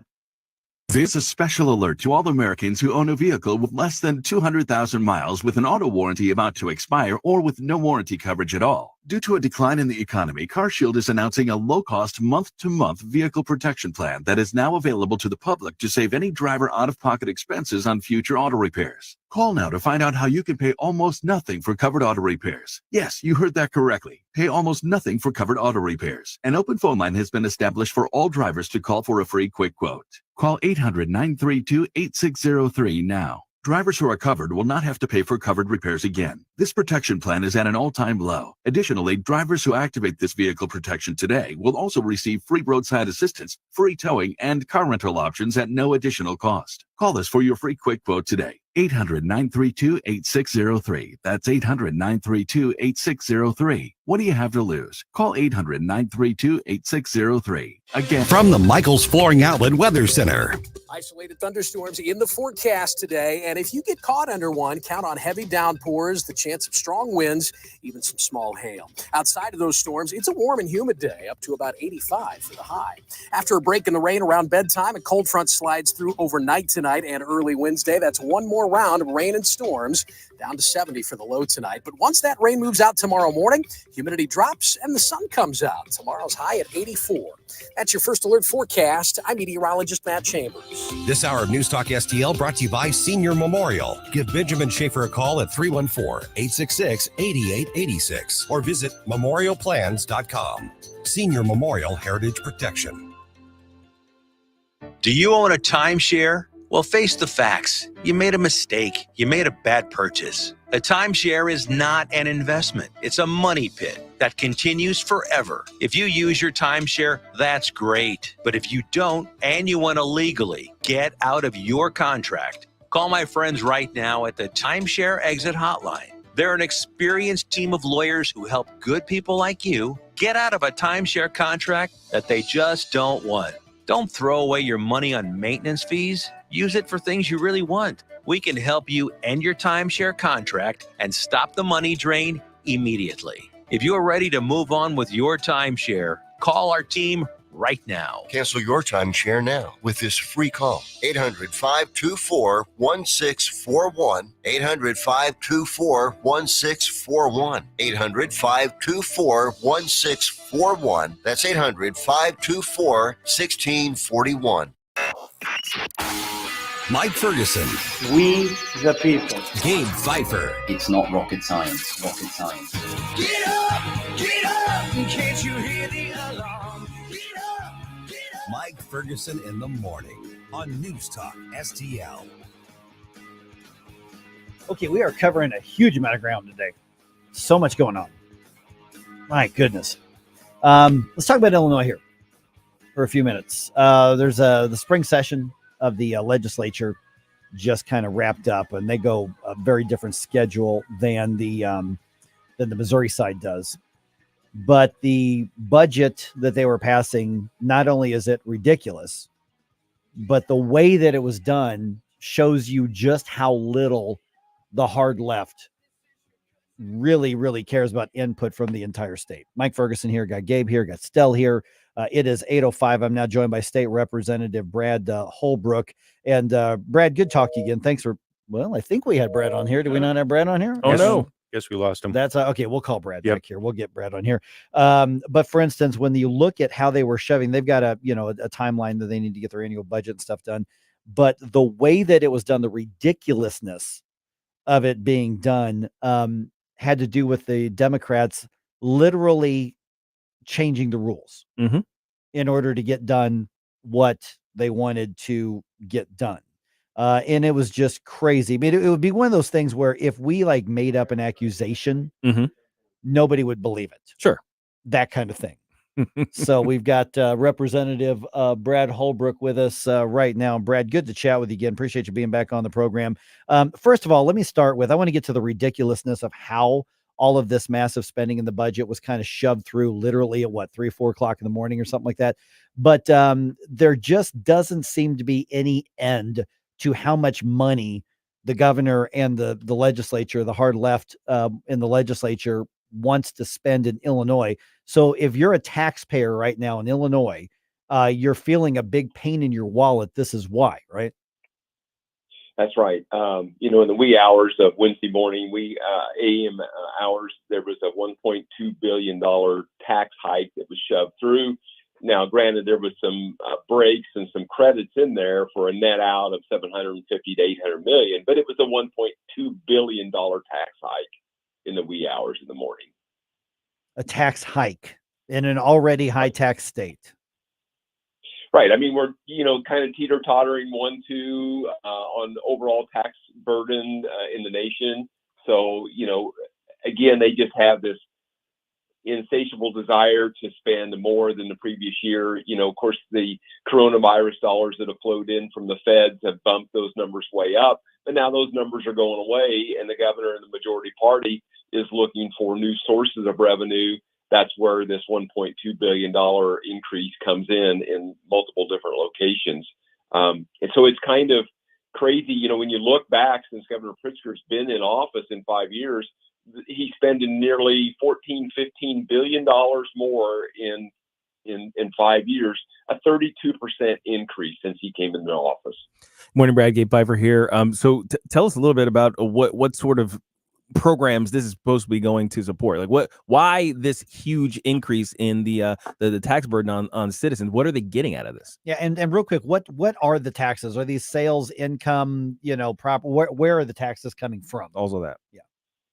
Yeah, so multiple locations, dealing with retailers and how they handle the sales tax and who gets to keep part of that money and what that's all about. But, kind of who's benefiting from it. I mean, it's real easy to find $1 billion of spending for illegal aliens. Just there's 3 or 4 items here. The governor last spring or earlier this spring had committed $182 million just for the care of illegal aliens, whatever that means. $440 million for healthcare. Now this year, that number's pegged to be $800 million plus or minus. So I'm not sure what they're doing to reduce that number to $440 million. There's $139 million for welcoming centers. I'm not really sure how that gets used. And then a program called Home Illinois, $290 million. That's in addition to all the lump sums that they just grant to Chicago, the city of Chicago, or to non-for-profits that are just kind of these faceless. You know, you go to their websites or you go to their Facebook sites, and there's no current updates. Maybe they haven't updated for several months or a year. You know, so there's all these NGOs or non-for-profits that's receiving all these dollars to, you know, take care of the migrant crisis. That's got to be the number one drain on the budget. And a few years ago, those numbers weren't there. Not many years ago, those numbers weren't there. That's a real thing today. Yeah, it's kind of weird that we think of the good old days where all we could debate was the corruption in the pension system that was draining the state of all of its money, and that seems like ancient history. What about this? What about some of the things that, when the adjournment happened, there were actually some priority items that didn't even get addressed? What were the top maybe one or two failures of the assembly that just didn't get done that should have been done? Yeah, so there was some talk about the way cannabis is regulated, and that didn't get picked up. There was bills in the Senate that had passed out over the weekend, didn't get picked up in the House. The Prison Review Board has come under fire really big time the last several months. And that bill, there was some reform measure there. That bill didn't get picked up. Another really big issue that really wasn't language to, but maybe thought there might be something happening, was the new Chicago Bears stadium and the White Sox stadium, and trying to find some public funding for that. Again, no language had ever really surfaced, but that issue didn't get dealt with at all this spring. And whether that comes back later this fall in November during the veto session or early January in the lame duck session remains to be seen. And another issue, a few weeks ago, about 600 Chicago public school system teachers showed up one day to lobby for nearly $1 billion additional funding for Chicago public schools. Again, none of that stuff got picked up or dealt with. Well, they're doing such a bang up job. They're looking for a raise there, right? So, you know.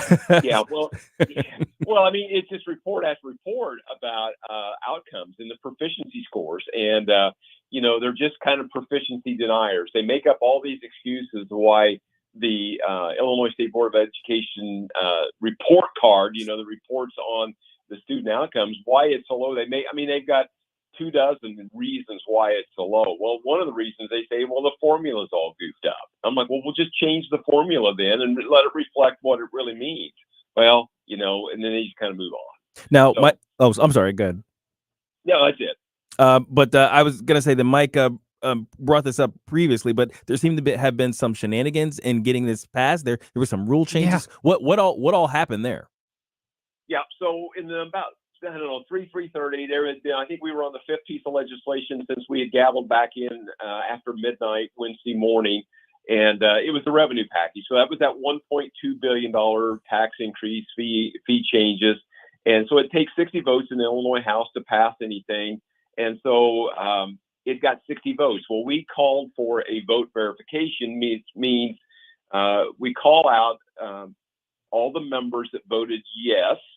And if they're not present, their vote gets removed. Okay, so there was one member that we called out, Democrat member, was gone and waited several minutes on his return, and he never did return. In fact, he later issued an apology that he had left town, and it will never happen again, that he was gone, and it'll never happen again. So the vote failed. Well, there's this rule called postponed consideration that a bill sponsor, if their bill fails, they can bring it back, you know, and this typically after they've had a chance to consult with other members, maybe arm twist, whatever, to try to get votes on their bill. Well, they brought it right back. And at this time, you could see the total on the board, you know, it went 60, 61, 62 votes, and then finally settled at 60 votes. Well, it was a Republican member that was the 60th vote, and I think intentionally he voted for it. He left the facility. Okay. So when his name was called out, he was nowhere to be found. Thus, the bill failed the second time, which should have killed it dead and gone. But again, we had just passed this record spending budget, and without these revenue enhancements, tax increases, it was kind of, you know, sunk. So after many minutes had passed by, the Democrats offered up a rule that's we have 102 rules that governs the way our body does business, a motion to suspend the rules. And so this idea of postponed consideration, that rule was suspended, and the bill came back again for the third time. and it ultimately passed. Now, what's bizarre is, with 102 rules, one of them being a motion to suspend the rules, it now means that all the rules are suspendable. And I think that's the interesting part, is we have all the rules, but then the links that they will go to shove this stuff down in the wee hours of the morning is just insane. Yeah, well, we've heard that from the left over the years. Rules, we'll make up the rules as we go along. Kind of a infamous quote that we've heard from a member of Congress before. We're visiting with State Representative Brad Holbrook. What about this little bit? There's now some drama involving one of the union bills on this, and Colin Mosby from the Freedom Caucus was telling me about this. So apparently, the Speaker of the House is being sued by his own staff, and it has to do with a union bill that didn't succeed or somehow got blocked. What in the world is going on with that? Well, I think the backstory, and we'll get right to it. The backstory is the schedules have gotten so bad. We talked about this earlier, and to where we may be scheduled to start at noon, it's typically 45 minutes late, maybe an hour late. After some preliminary stuff, we may go to caucus, we may go into some committees. It might be 4 to 5 to 6 hours after the set time before we actually start doing any business. And then they may go late into the night or the wee hours. Now, some of that stuff's not super uncommon, but the mindset of team members are kind of changing over the years, and they're just not interested in these late hours. And so last fall, Democrat staff offered up a bill that would allow them to unionize. And the Speaker, the one that hires these staffers, agreed to move it. Well, it moved out of the House, but the Senate never picked it up. Well, fast forward to last Friday. So we'd adjourned at 5 a.m. Wednesday morning. Friday afternoon, the House Democrat staffers filed a suit against Speaker Madigan on this issue, that, he had failed to move their legislation forward. They felt injured to some extent. And so they're picking up a suit and trying to move that forward. So I don't get the votes I want, so I'm going to sue you. Okay.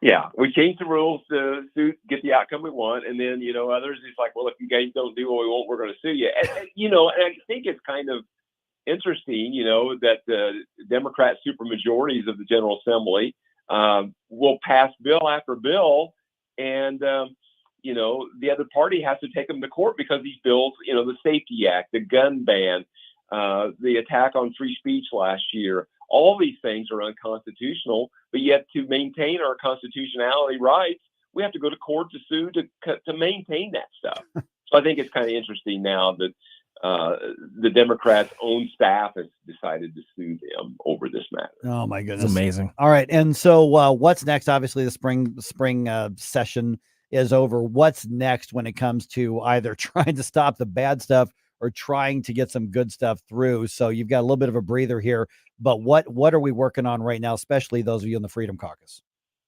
Yeah, so typically throughout the summer, we're trying to do stuff like this, be on these radio shows, the different media outlets across the state to tell this story. And I think this story about the shenanigans in the wee hours of the morning, the links that the Democrats will go to get their stuff accomplished, I think we need to tell that story, and that needs to be hammered. Again, Republicans represent all 102 counties. The problem is the one county that really matters, where a lot of the population lives, or a majority of the population lives, we don't have very many Republicans that have that. I mean, that's 3/4 of the legislators come from one county. Mm-hmm. And so we've got to get out, whether it's, on radio, TV, print, social media, whatever digital means we can use, but also go in person, do town halls. And that's, I think, what we're trying to get accomplished this summer, is trying to get out all across the state of Illinois to tell this story, what's going on in Springfield, hopefully spark the grassroots to do something about it, to make a change in their respective districts. It has to change. But again, you got 2/3 of the legislators come from one county. Yep. All right. State Representative Brad Holbrook, thanks so much for the update. We've already tagged, I think did we tag Freedom Caucus as well in our social media? We did, but if people want to follow you just online, what's the website again? Yeah, the state site is rephalbrook.com. On the non-state side, bradhalbrook.com. Either way, just search my name. You'll find me on social media, on that would be the best way. But rephalbrook.com. We can sign up for our weekly e-news that we have goes out. And again, it's great to be a part of the Freedom Caucus. And our state director, Colin Mosley, is doing a great job there.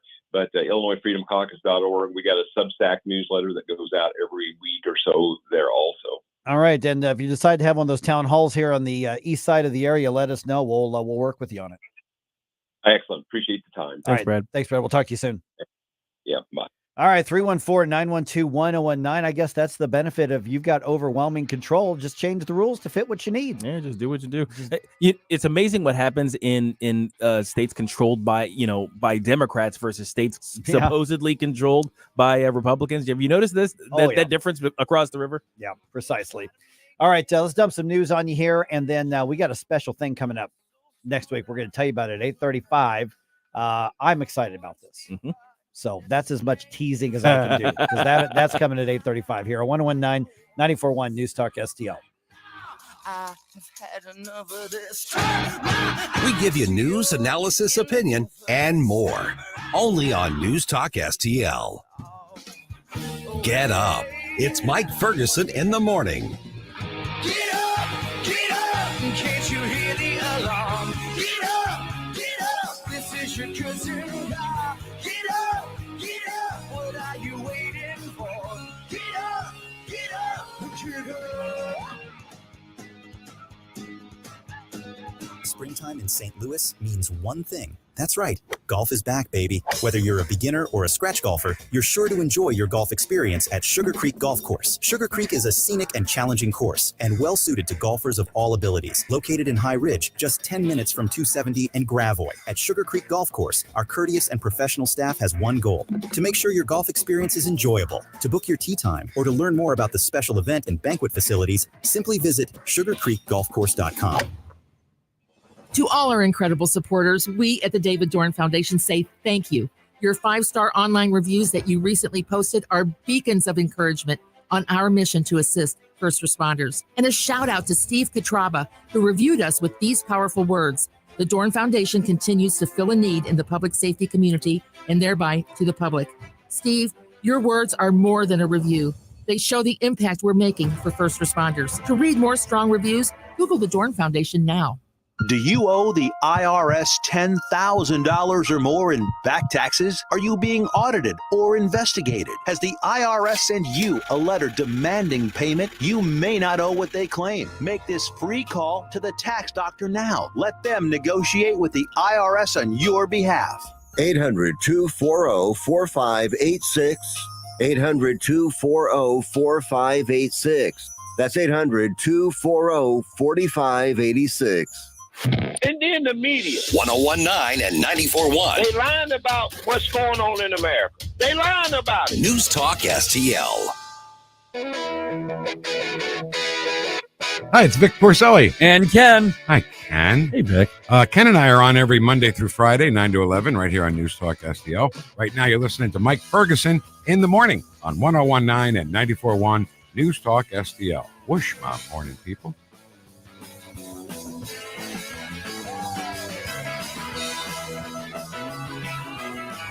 The morning news dump. Are you joking? Is this a joke? Listen, folks, the morning news dump. Okay, the entire country awaits with bated breath. What is the swift action Joe Biden's going to take with his executive order on the border? I'm shivering with excitement. Going to fix it. Literally shaking. Duct tape. Duct tape. That's it. That'd be more effective than its I was current gonna policy. say that might actually work better. Right? Oh, you're right. Jeez. And thought about Man. that. All right. The pushback against the plan to shut down 3 libraries in St. Charles County continues. There was a protest yesterday. And if you really, really, really want to take a whiff of a really smelly, stinky flower, you can do that this month. Why you would want to do that is beyond me. But if you want to, I'm going to tell you how to do it. Yeah, seriously. Just whatever. Weird. All right. It is 8:24 right now. All right. Speaking of the executive order that's coming from the Biden administration, we don't know what it's going to be. But what I can tell you is that the media is going to try to play this up like a hardline thing. That he is doing something, he's fixing the border, and any Republican or any conservative who complains about it is just being obstructionist. Yeah, please ignore the 90 or so executive actions he took immediately upon getting into office that erased the currently working system that we used to have. So that executive action could be announced as early as today. Senator Ted Cruz was on Hannity last night on Fox, and he says, oh, by the way, did you know it's an election year this year? They're doing it so the useful idiots in the corporate media will say, gosh, Biden solved the problem. Nothing else to worry about here. It is entirely fake. And we have had 11 million people invade this country because Joe Biden and the Democrats want 11 million people to invade this country. Okay, what we do know about what's likely to be done is that the shutting down the border, any part of that, which I'm actually having trouble buying into, Gabe, would only take effect after 2,500 people a day illegally enter the country. That's what's being reported widely on media outlets that both lean left and right. And that doesn't make any sense whatsoever. It's like, what are you're going to stand there with the door open? It's like, okay, because when click, click, click, you get the little hand clicker, like 2,500. Okay, now you got to stop. Not you. Okay, fine, go. Okay, Not fine. you. Fine. Yeah, all right. all right, It's yeah. completely unstable. All right. Missouri Attorney General Andrew Bailey leading the latest legal challenge to President Biden's latest student loan cancellation effort. That case is actually being heard in federal court here in St. Louis, actually. Here's Andrew Bailey on Fox Business Network yesterday. President Biden's so desperate, he's going to bend the rules, break the rules, violate the statutes and the Constitution to try to buy votes by, quote unquote, canceling debt. I'm not going to let Joe Biden saddle working Missouri families with Ivy League debt. We know this is going to cost taxpayers $500 billion, Missouri taxpayers north of $40 million. And that's why this lawsuit's so important. There is no congressional authority. There's no statutory authority authorized by Congress for President Biden to, quote unquote, cancel debt. It's a baseless attempt to try to buy votes. 6 other states have joined in Missouri's lawsuit. We could say, boy, let's see what the judge rules in this case, but They've already ruled. Matter. They've already ruled. I mean, literally, the Supreme Court's ruled. The copy should read on this. Every time Biden comes up with one of these things, it should be Biden executes another unconstitutional student loan forgiveness program. Yeah, and by the way, just to remind everybody, the Supreme Court did not rule that student debt cancellation is illegal or unconstitutional. They did not rule that. No, as an overall policy. No. Right. They didn't rule on the policy at all. They just said, you can't do that unilaterally. If you want to try to do that policy, you got to go through Congress and the legislative process. Because they have the power of the purse, according to the Constitution. Yeah. And the Biden, literally last week, the president said they ruled against me, but that didn't stop me. Yeah. He proudly declared that he's defying the Supreme Court. But nobody's above the law. No, yeah. No, also nobody's above How about the law. this? Across the board, nobody's above the law, no matter what.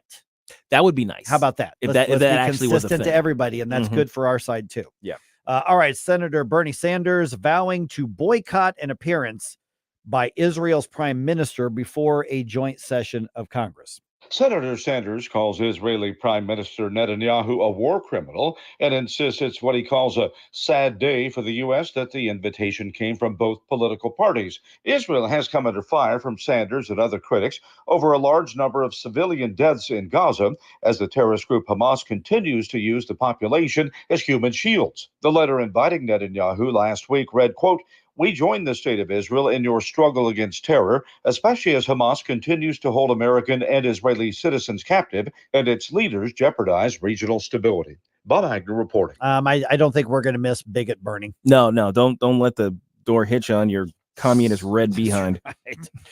All right. A couple dozen library supporters protesting at the Spencer Road branch of the St. Charles Library System on Monday. I think that's the one that's getting all the renovations right now. They're getting like a lot of, I mean, it's like a lot of updates. Yeah, a lot of updates and renovation there.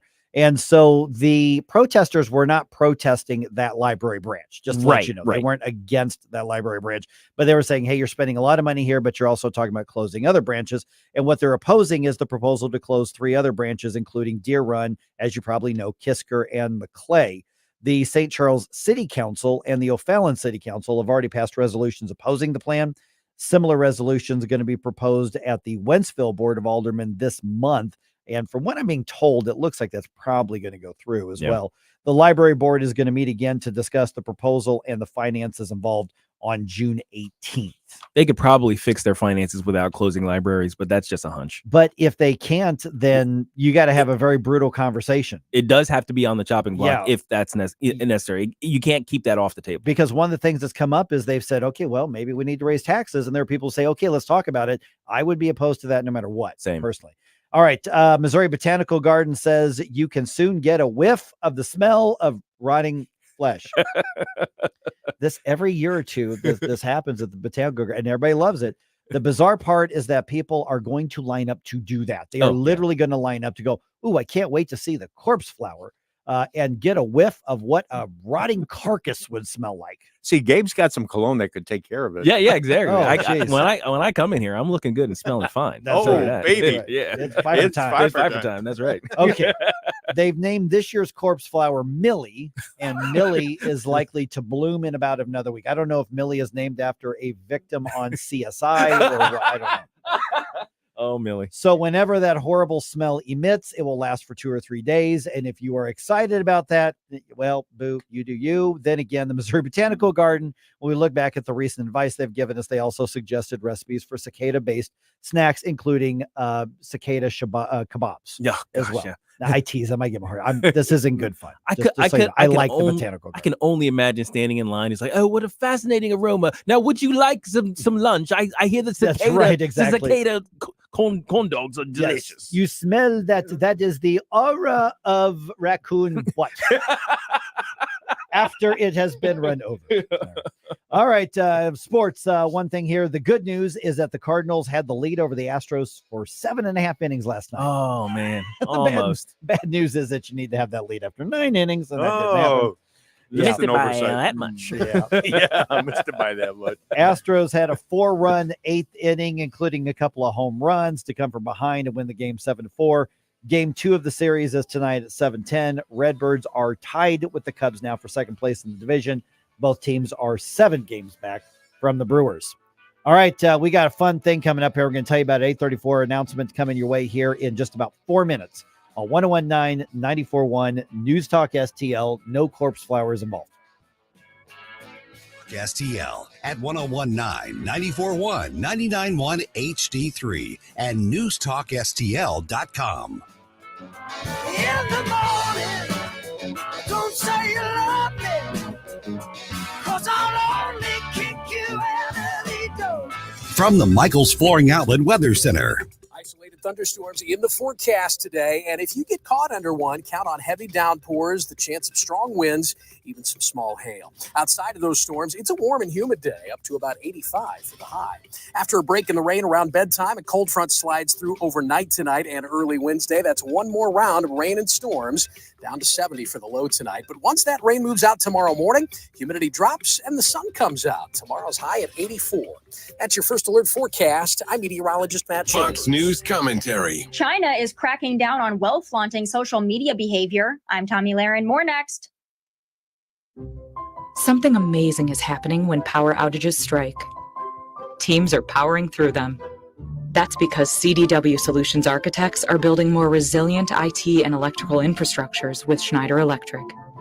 With EcoCare remote monitoring services and 24/7 support, your organization can do more than keep the lights on. Schneider Electric and CDW make amazing happen. Learn more at cdw.com/Schneider Electric. China might have birthed the mind virus known as TikTok. When it comes to the communist control of their own social media, freedom of expression isn't a thing. Last month, China's Cyberspace Administration, the national internet regulator, introduced a campaign to restrict influencers who, quote, create a wealth-flaunting persona, deliberately showcasing a luxurious life built on money in order to attract followers and traffic. The crackdown has begun with several influencers on the Chinese version of TikTok reporting restrictions to their accounts and followers after their brazen wealth-flaunting on the app. You know, I'm not a fan of wealth flaunting on social media, but it's worth noting that while TikTok is fighting an American ban on the grounds of free speech, the company's home country heavily censors and restricts its own people on that very same app. The Chinese Communist Party doesn't believe in freedom. Ironic. isn't it? I'm Tommy Lahren, and you can watch my show, Tommy Lahren is Fearless, at Outkick.com. Hey, it's Columbo for Capriotti's Sandwich Shop. Capriotti's is famous for setting themselves apart due to their dedication to superior quality and ingredients like slow-roasted, hand-pulled whole turkey and American Wagyu straight from Snake River Farms. That dedication to superior quality is evident from the very first bite into a Capriotti sandwich. Visit Capriotti's Sandwich Shop 7 days a week at the corner of Manchester and McKnight in Rock Hill, and get more info, including how to impress at your next event with their great catering at capriottis.com. The Vic Porcelli Show. This is the actual precedent set why Bernie Sanders cannot have a 32-hour work week. The Department of Labor wishes to report that the workers of Fredonia are demanding shorter hours. Very well, we'll give them shorter hours. We start by cutting their lunch hour to 20 minutes. Where's Fredonia? Oh, it's right. Oh, here we go. It's on the southern part of Gooberstan. Yeah. And of course, Rufus T. Firefly was the leader of Fredonia. Vic Porcelli, weekday mornings at 9 on News Talk STL. Now you can fly anywhere in the world and pay discount prices on your airline tickets. Book a flight today to London, Paris, Madrid, or anywhere else you want to go, and pay a lot less guaranteed. Call the International Travel Department right now at Low Cost Airlines. 800-515-2397. 800-515-2397. That's 800-515-2397. Subscribe and watch your favorite News Talk STL shows. Mike Ferguson in the morning, The Vic Porcelli Show, Columbo and Katie, Jones and Arps. Webcam streaming on Facebook, Twitter, Rumble. Subscribe and watch News Talk STL. Love the music you hear on the morning show? Check out Mike's morning music playlist at newstalkstl.com.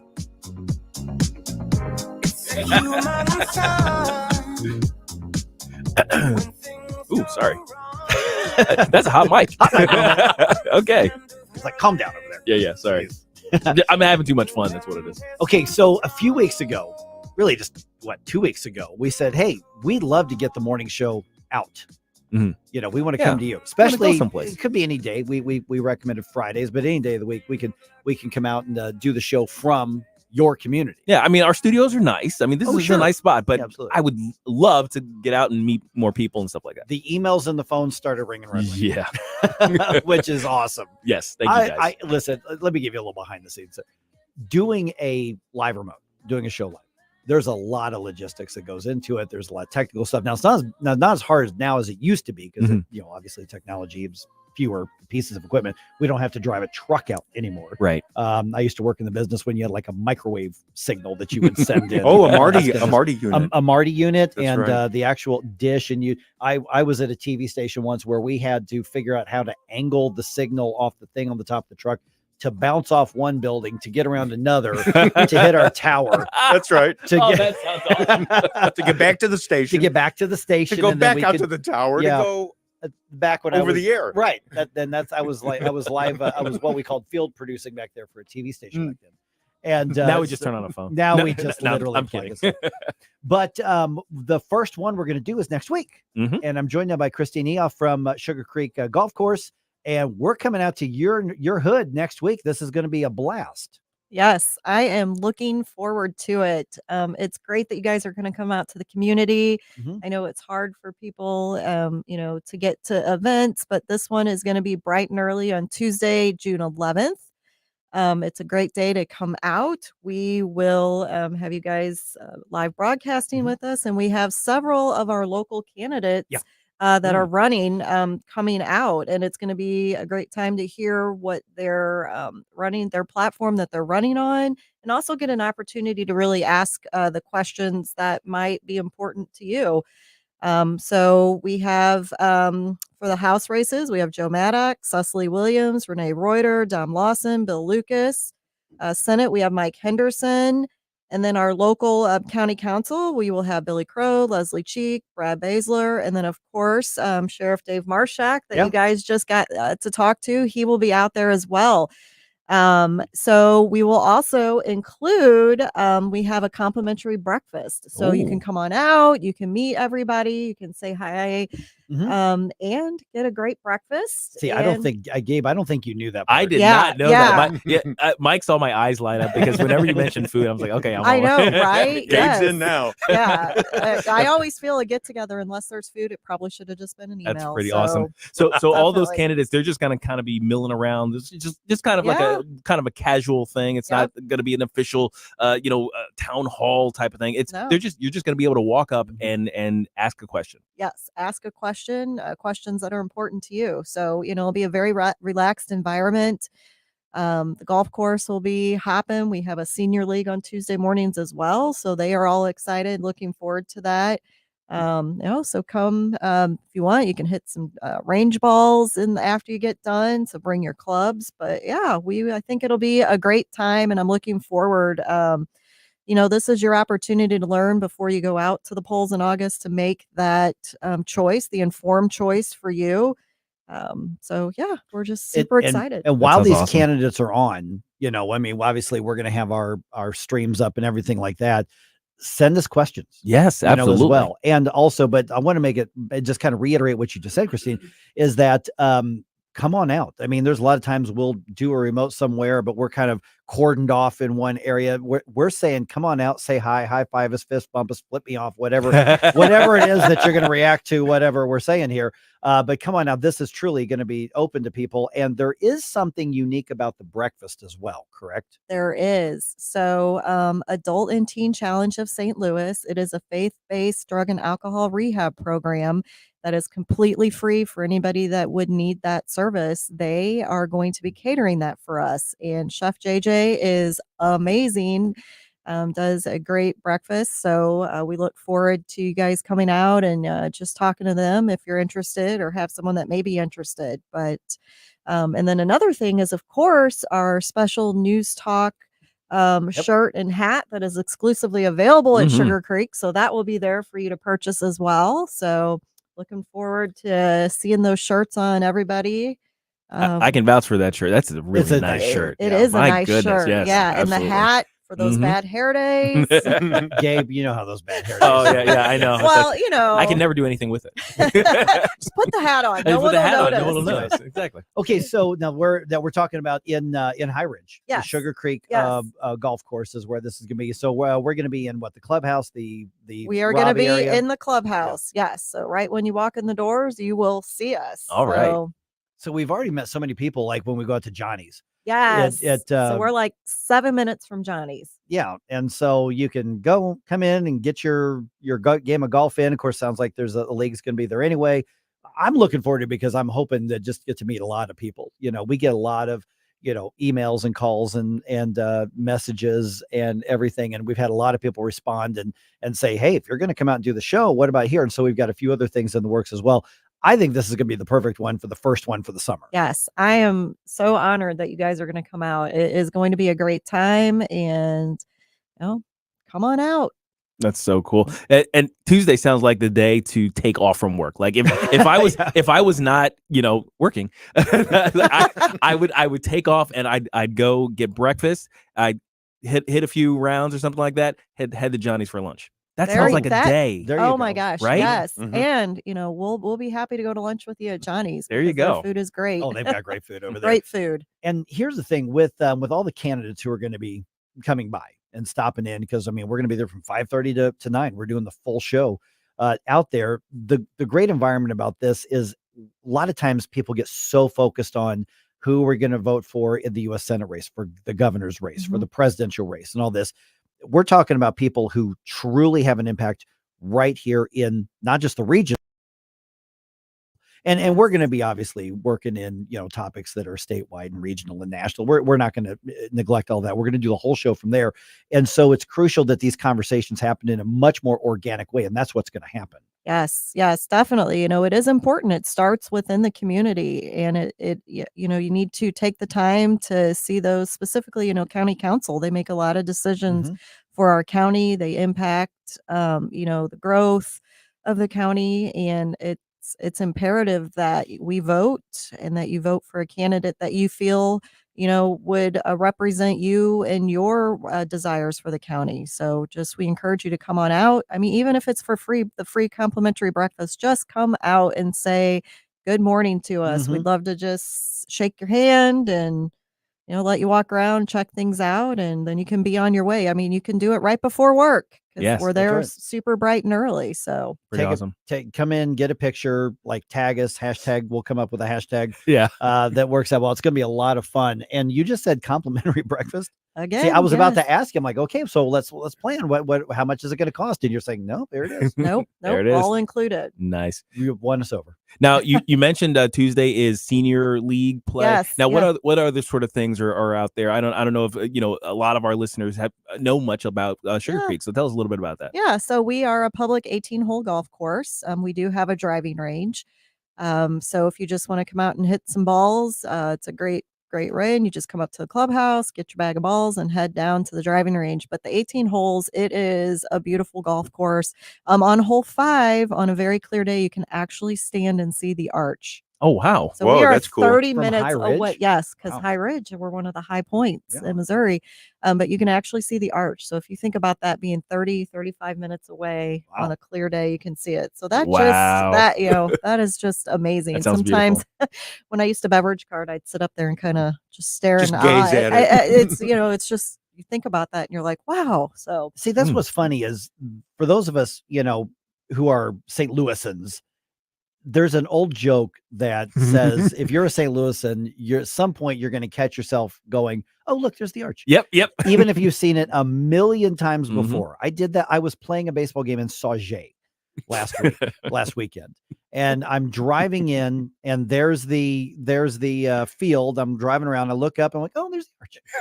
You can see the arch from the I field, can see can't the you? arch from the field from Yeah, Sauget. awesome. Wow. As though I'd never seen it before. I know, but you do that. You drive in and Yeah. you're like, my daughter's 15 and I'm always like, Maddie, look, there's the arch. And she's like, yeah, Mom. Yeah, I'm like, Mom. but it's the arch. I know. My Been there wife for is the years. same way. Yes. My wife is the same way. Exactly. Okay. All right. So here's what I want people to do is next Tuesday. Yes. It's going to be, you're not paying an admission. Just mark it on your calendar. Come on in, leave a little bit early for work and, come in and stop by and hang out with us for a few minutes and get your questions ready for these candidates as well. Because yes, we're going to chat with them on the air and I'll take your questions for them.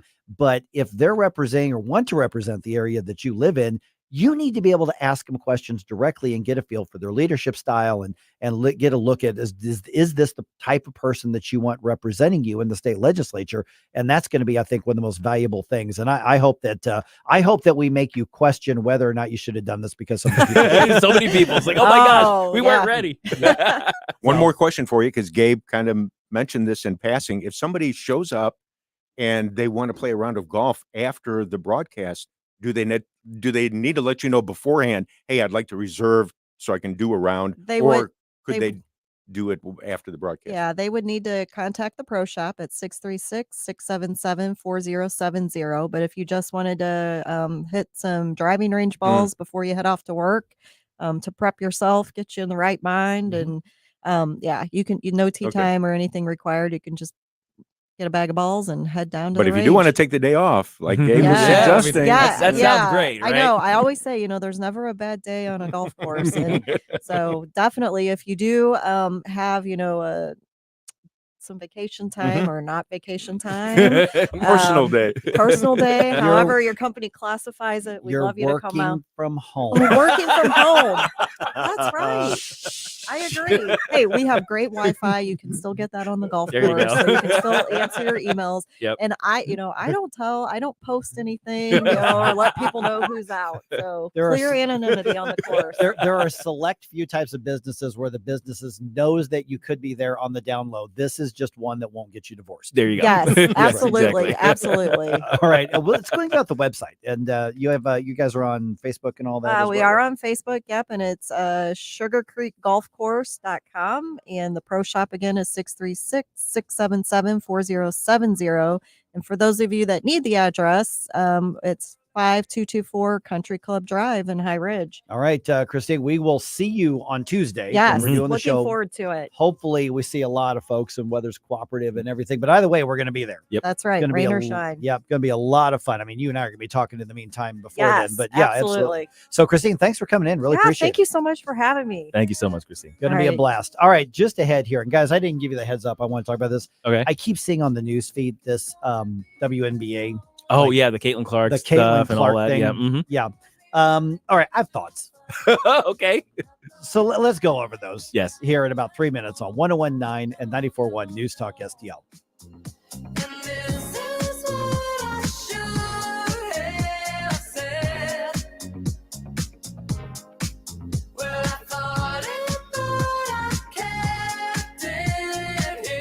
Follow us on Rumble at News Talk STL.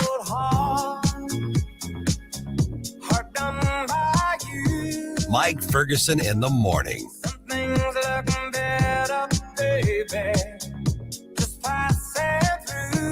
Are you concerned about the future of America, the economy, the courts, threats to our freedoms? Chris Arps here. Join News Talk STL for Saving America 2024, June 25th at the St. Charles Funny Bone. Hear from renowned experts Joel Griffith and Zach Smith of the Heritage Foundation as they analyze the critical issues facing our nation and provide insight into securing America's prosperity. Secure your tickets now at newstalkstl.com before they sell out. Brought to you by West and Mid Rivers News Magazines and the St. Louis Young Republicans. Caring for a loved one is stressful. It's an emotional time, and we want our loved ones to get the quality of care they deserve. But the cost of long-term care is expensive. In the St. Louis area, it could be $60,000, $70,000, or even over $100,000. Can your savings handle this added expense? Fortunately, News Talk STL listeners have an expert right here.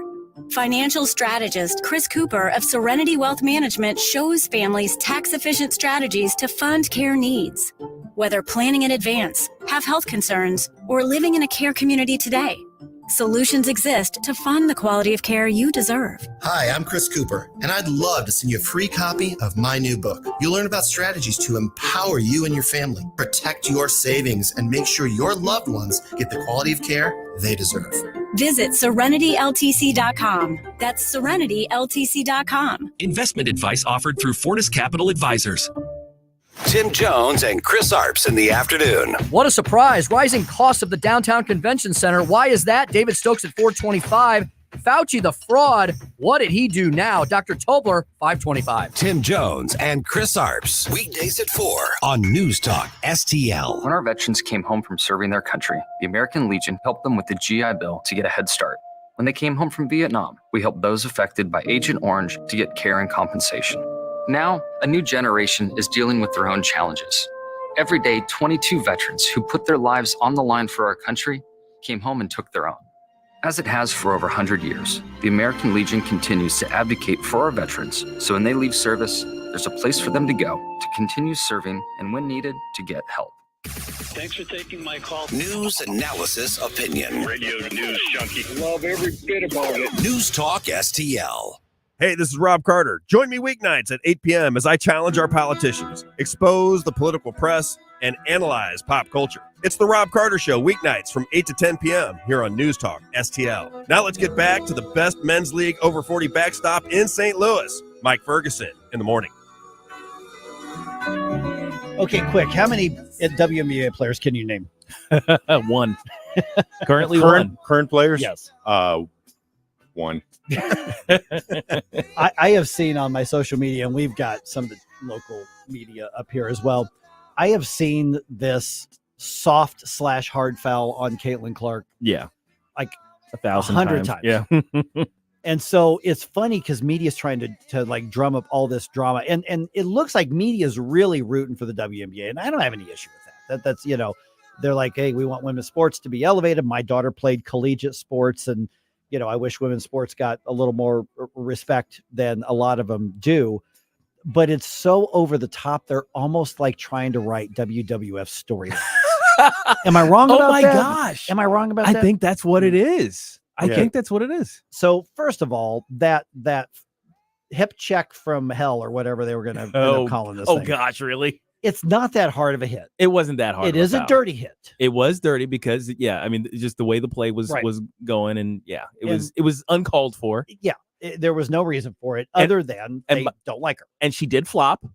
She kind of did. Now, I do think that she probably would have. You're supposed to lost her balance, but yeah, you're supposed to. You're supposed to flop. Right. Wait, look, when when the other team takes an uncalled for shot, you're supposed to make it look like the biggest deal that ever happened in the history of the universe, so that the ref gives you as big of a call as you can get. Okay, so let me also just point out kind of the silliness of some of this, and I'm not a hater for Caitlin, whatever her name, Clark. And so I'm not a hater on this. No, yeah. But can I just point out, they're talking about how the other players don't like her because she's very successful. She's a rookie, which, by the way, rookies go through hazing. Yes. I tell you, I mean, they just do. Any sport. Rookies go through hazing. Freshmen on the ball team go through hazing. It just happens. So to some degree, there's some of that. Most of the time, it's very good. Even if you're the new guy at work, you get hazed. You get hazed a Come little on. bit. And there's societal reasons why I don't have an issue with that, as long as obviously it doesn't go too far. They're dues to be paid. But yes, that's a good way to put it. So here's the other thing, but they're like, well, she's white and she's straight, and so they don't like her. And apparently the players are basically tacitly acknowledging that, well, yeah, now suddenly people are paying attention to WNBA because the cute white girl who's straight is and so they're trying to paint this picture that she's fighting through so much, and this is not what the WNBA culture is. Listen, guys, she's not going through what Jackie Robinson went through. No. Can we just? Oh gosh, did somebody make that comparison? No, but I'm just seeing the trends. I'm like, listen, guys, before we get to this, she's oppressed, and she's like, well, it's just you have to put up with it and not retaliate, and I'm starting to see some of these things that reminded me of the movie 42, and I'm like, this ain't it, guys. Oh no, this ain't it. Oh gosh. Okay. But we'll see what happens, whether they desperately want. The WNBA would have been out of business a long, long time ago if it were not from the subsidies of the NBA. The NBA patriarchally has been subsidizing and keeping the WNBA afloat. They haven't made enough money because nobody cares on it. I mean, if it's there, it is commercially viable, fantastic. I think that there's a lower level. I don't know if it's a semi-pro league or something. I think there's a women's team in St. Louis. I couldn't tell you who it is, but I've seen some billboards. Yeah, who knows? It's gone off and on over the years. There is a team, there isn't a team. There is St. Louis Swarm and that's the one I saw. Yeah. And so, if there's a market for it, do it. Great. I'm still amazed that there isn't more interest in women's volleyball. And I'm a little biased because my daughter played volleyball and she played in college, but that is so much fun to watch. Yeah, that ball moves so freaking fast. Yep. And it's real. It's really a good time. So with we're not going to talk about the uniforms. Oh, okay. I had to accept that. As a dad same. I wasn't a fan as a dad. Yeah. But the there's a difference between beach volleyball and the other volleyball. Beach volleyball. Exactly.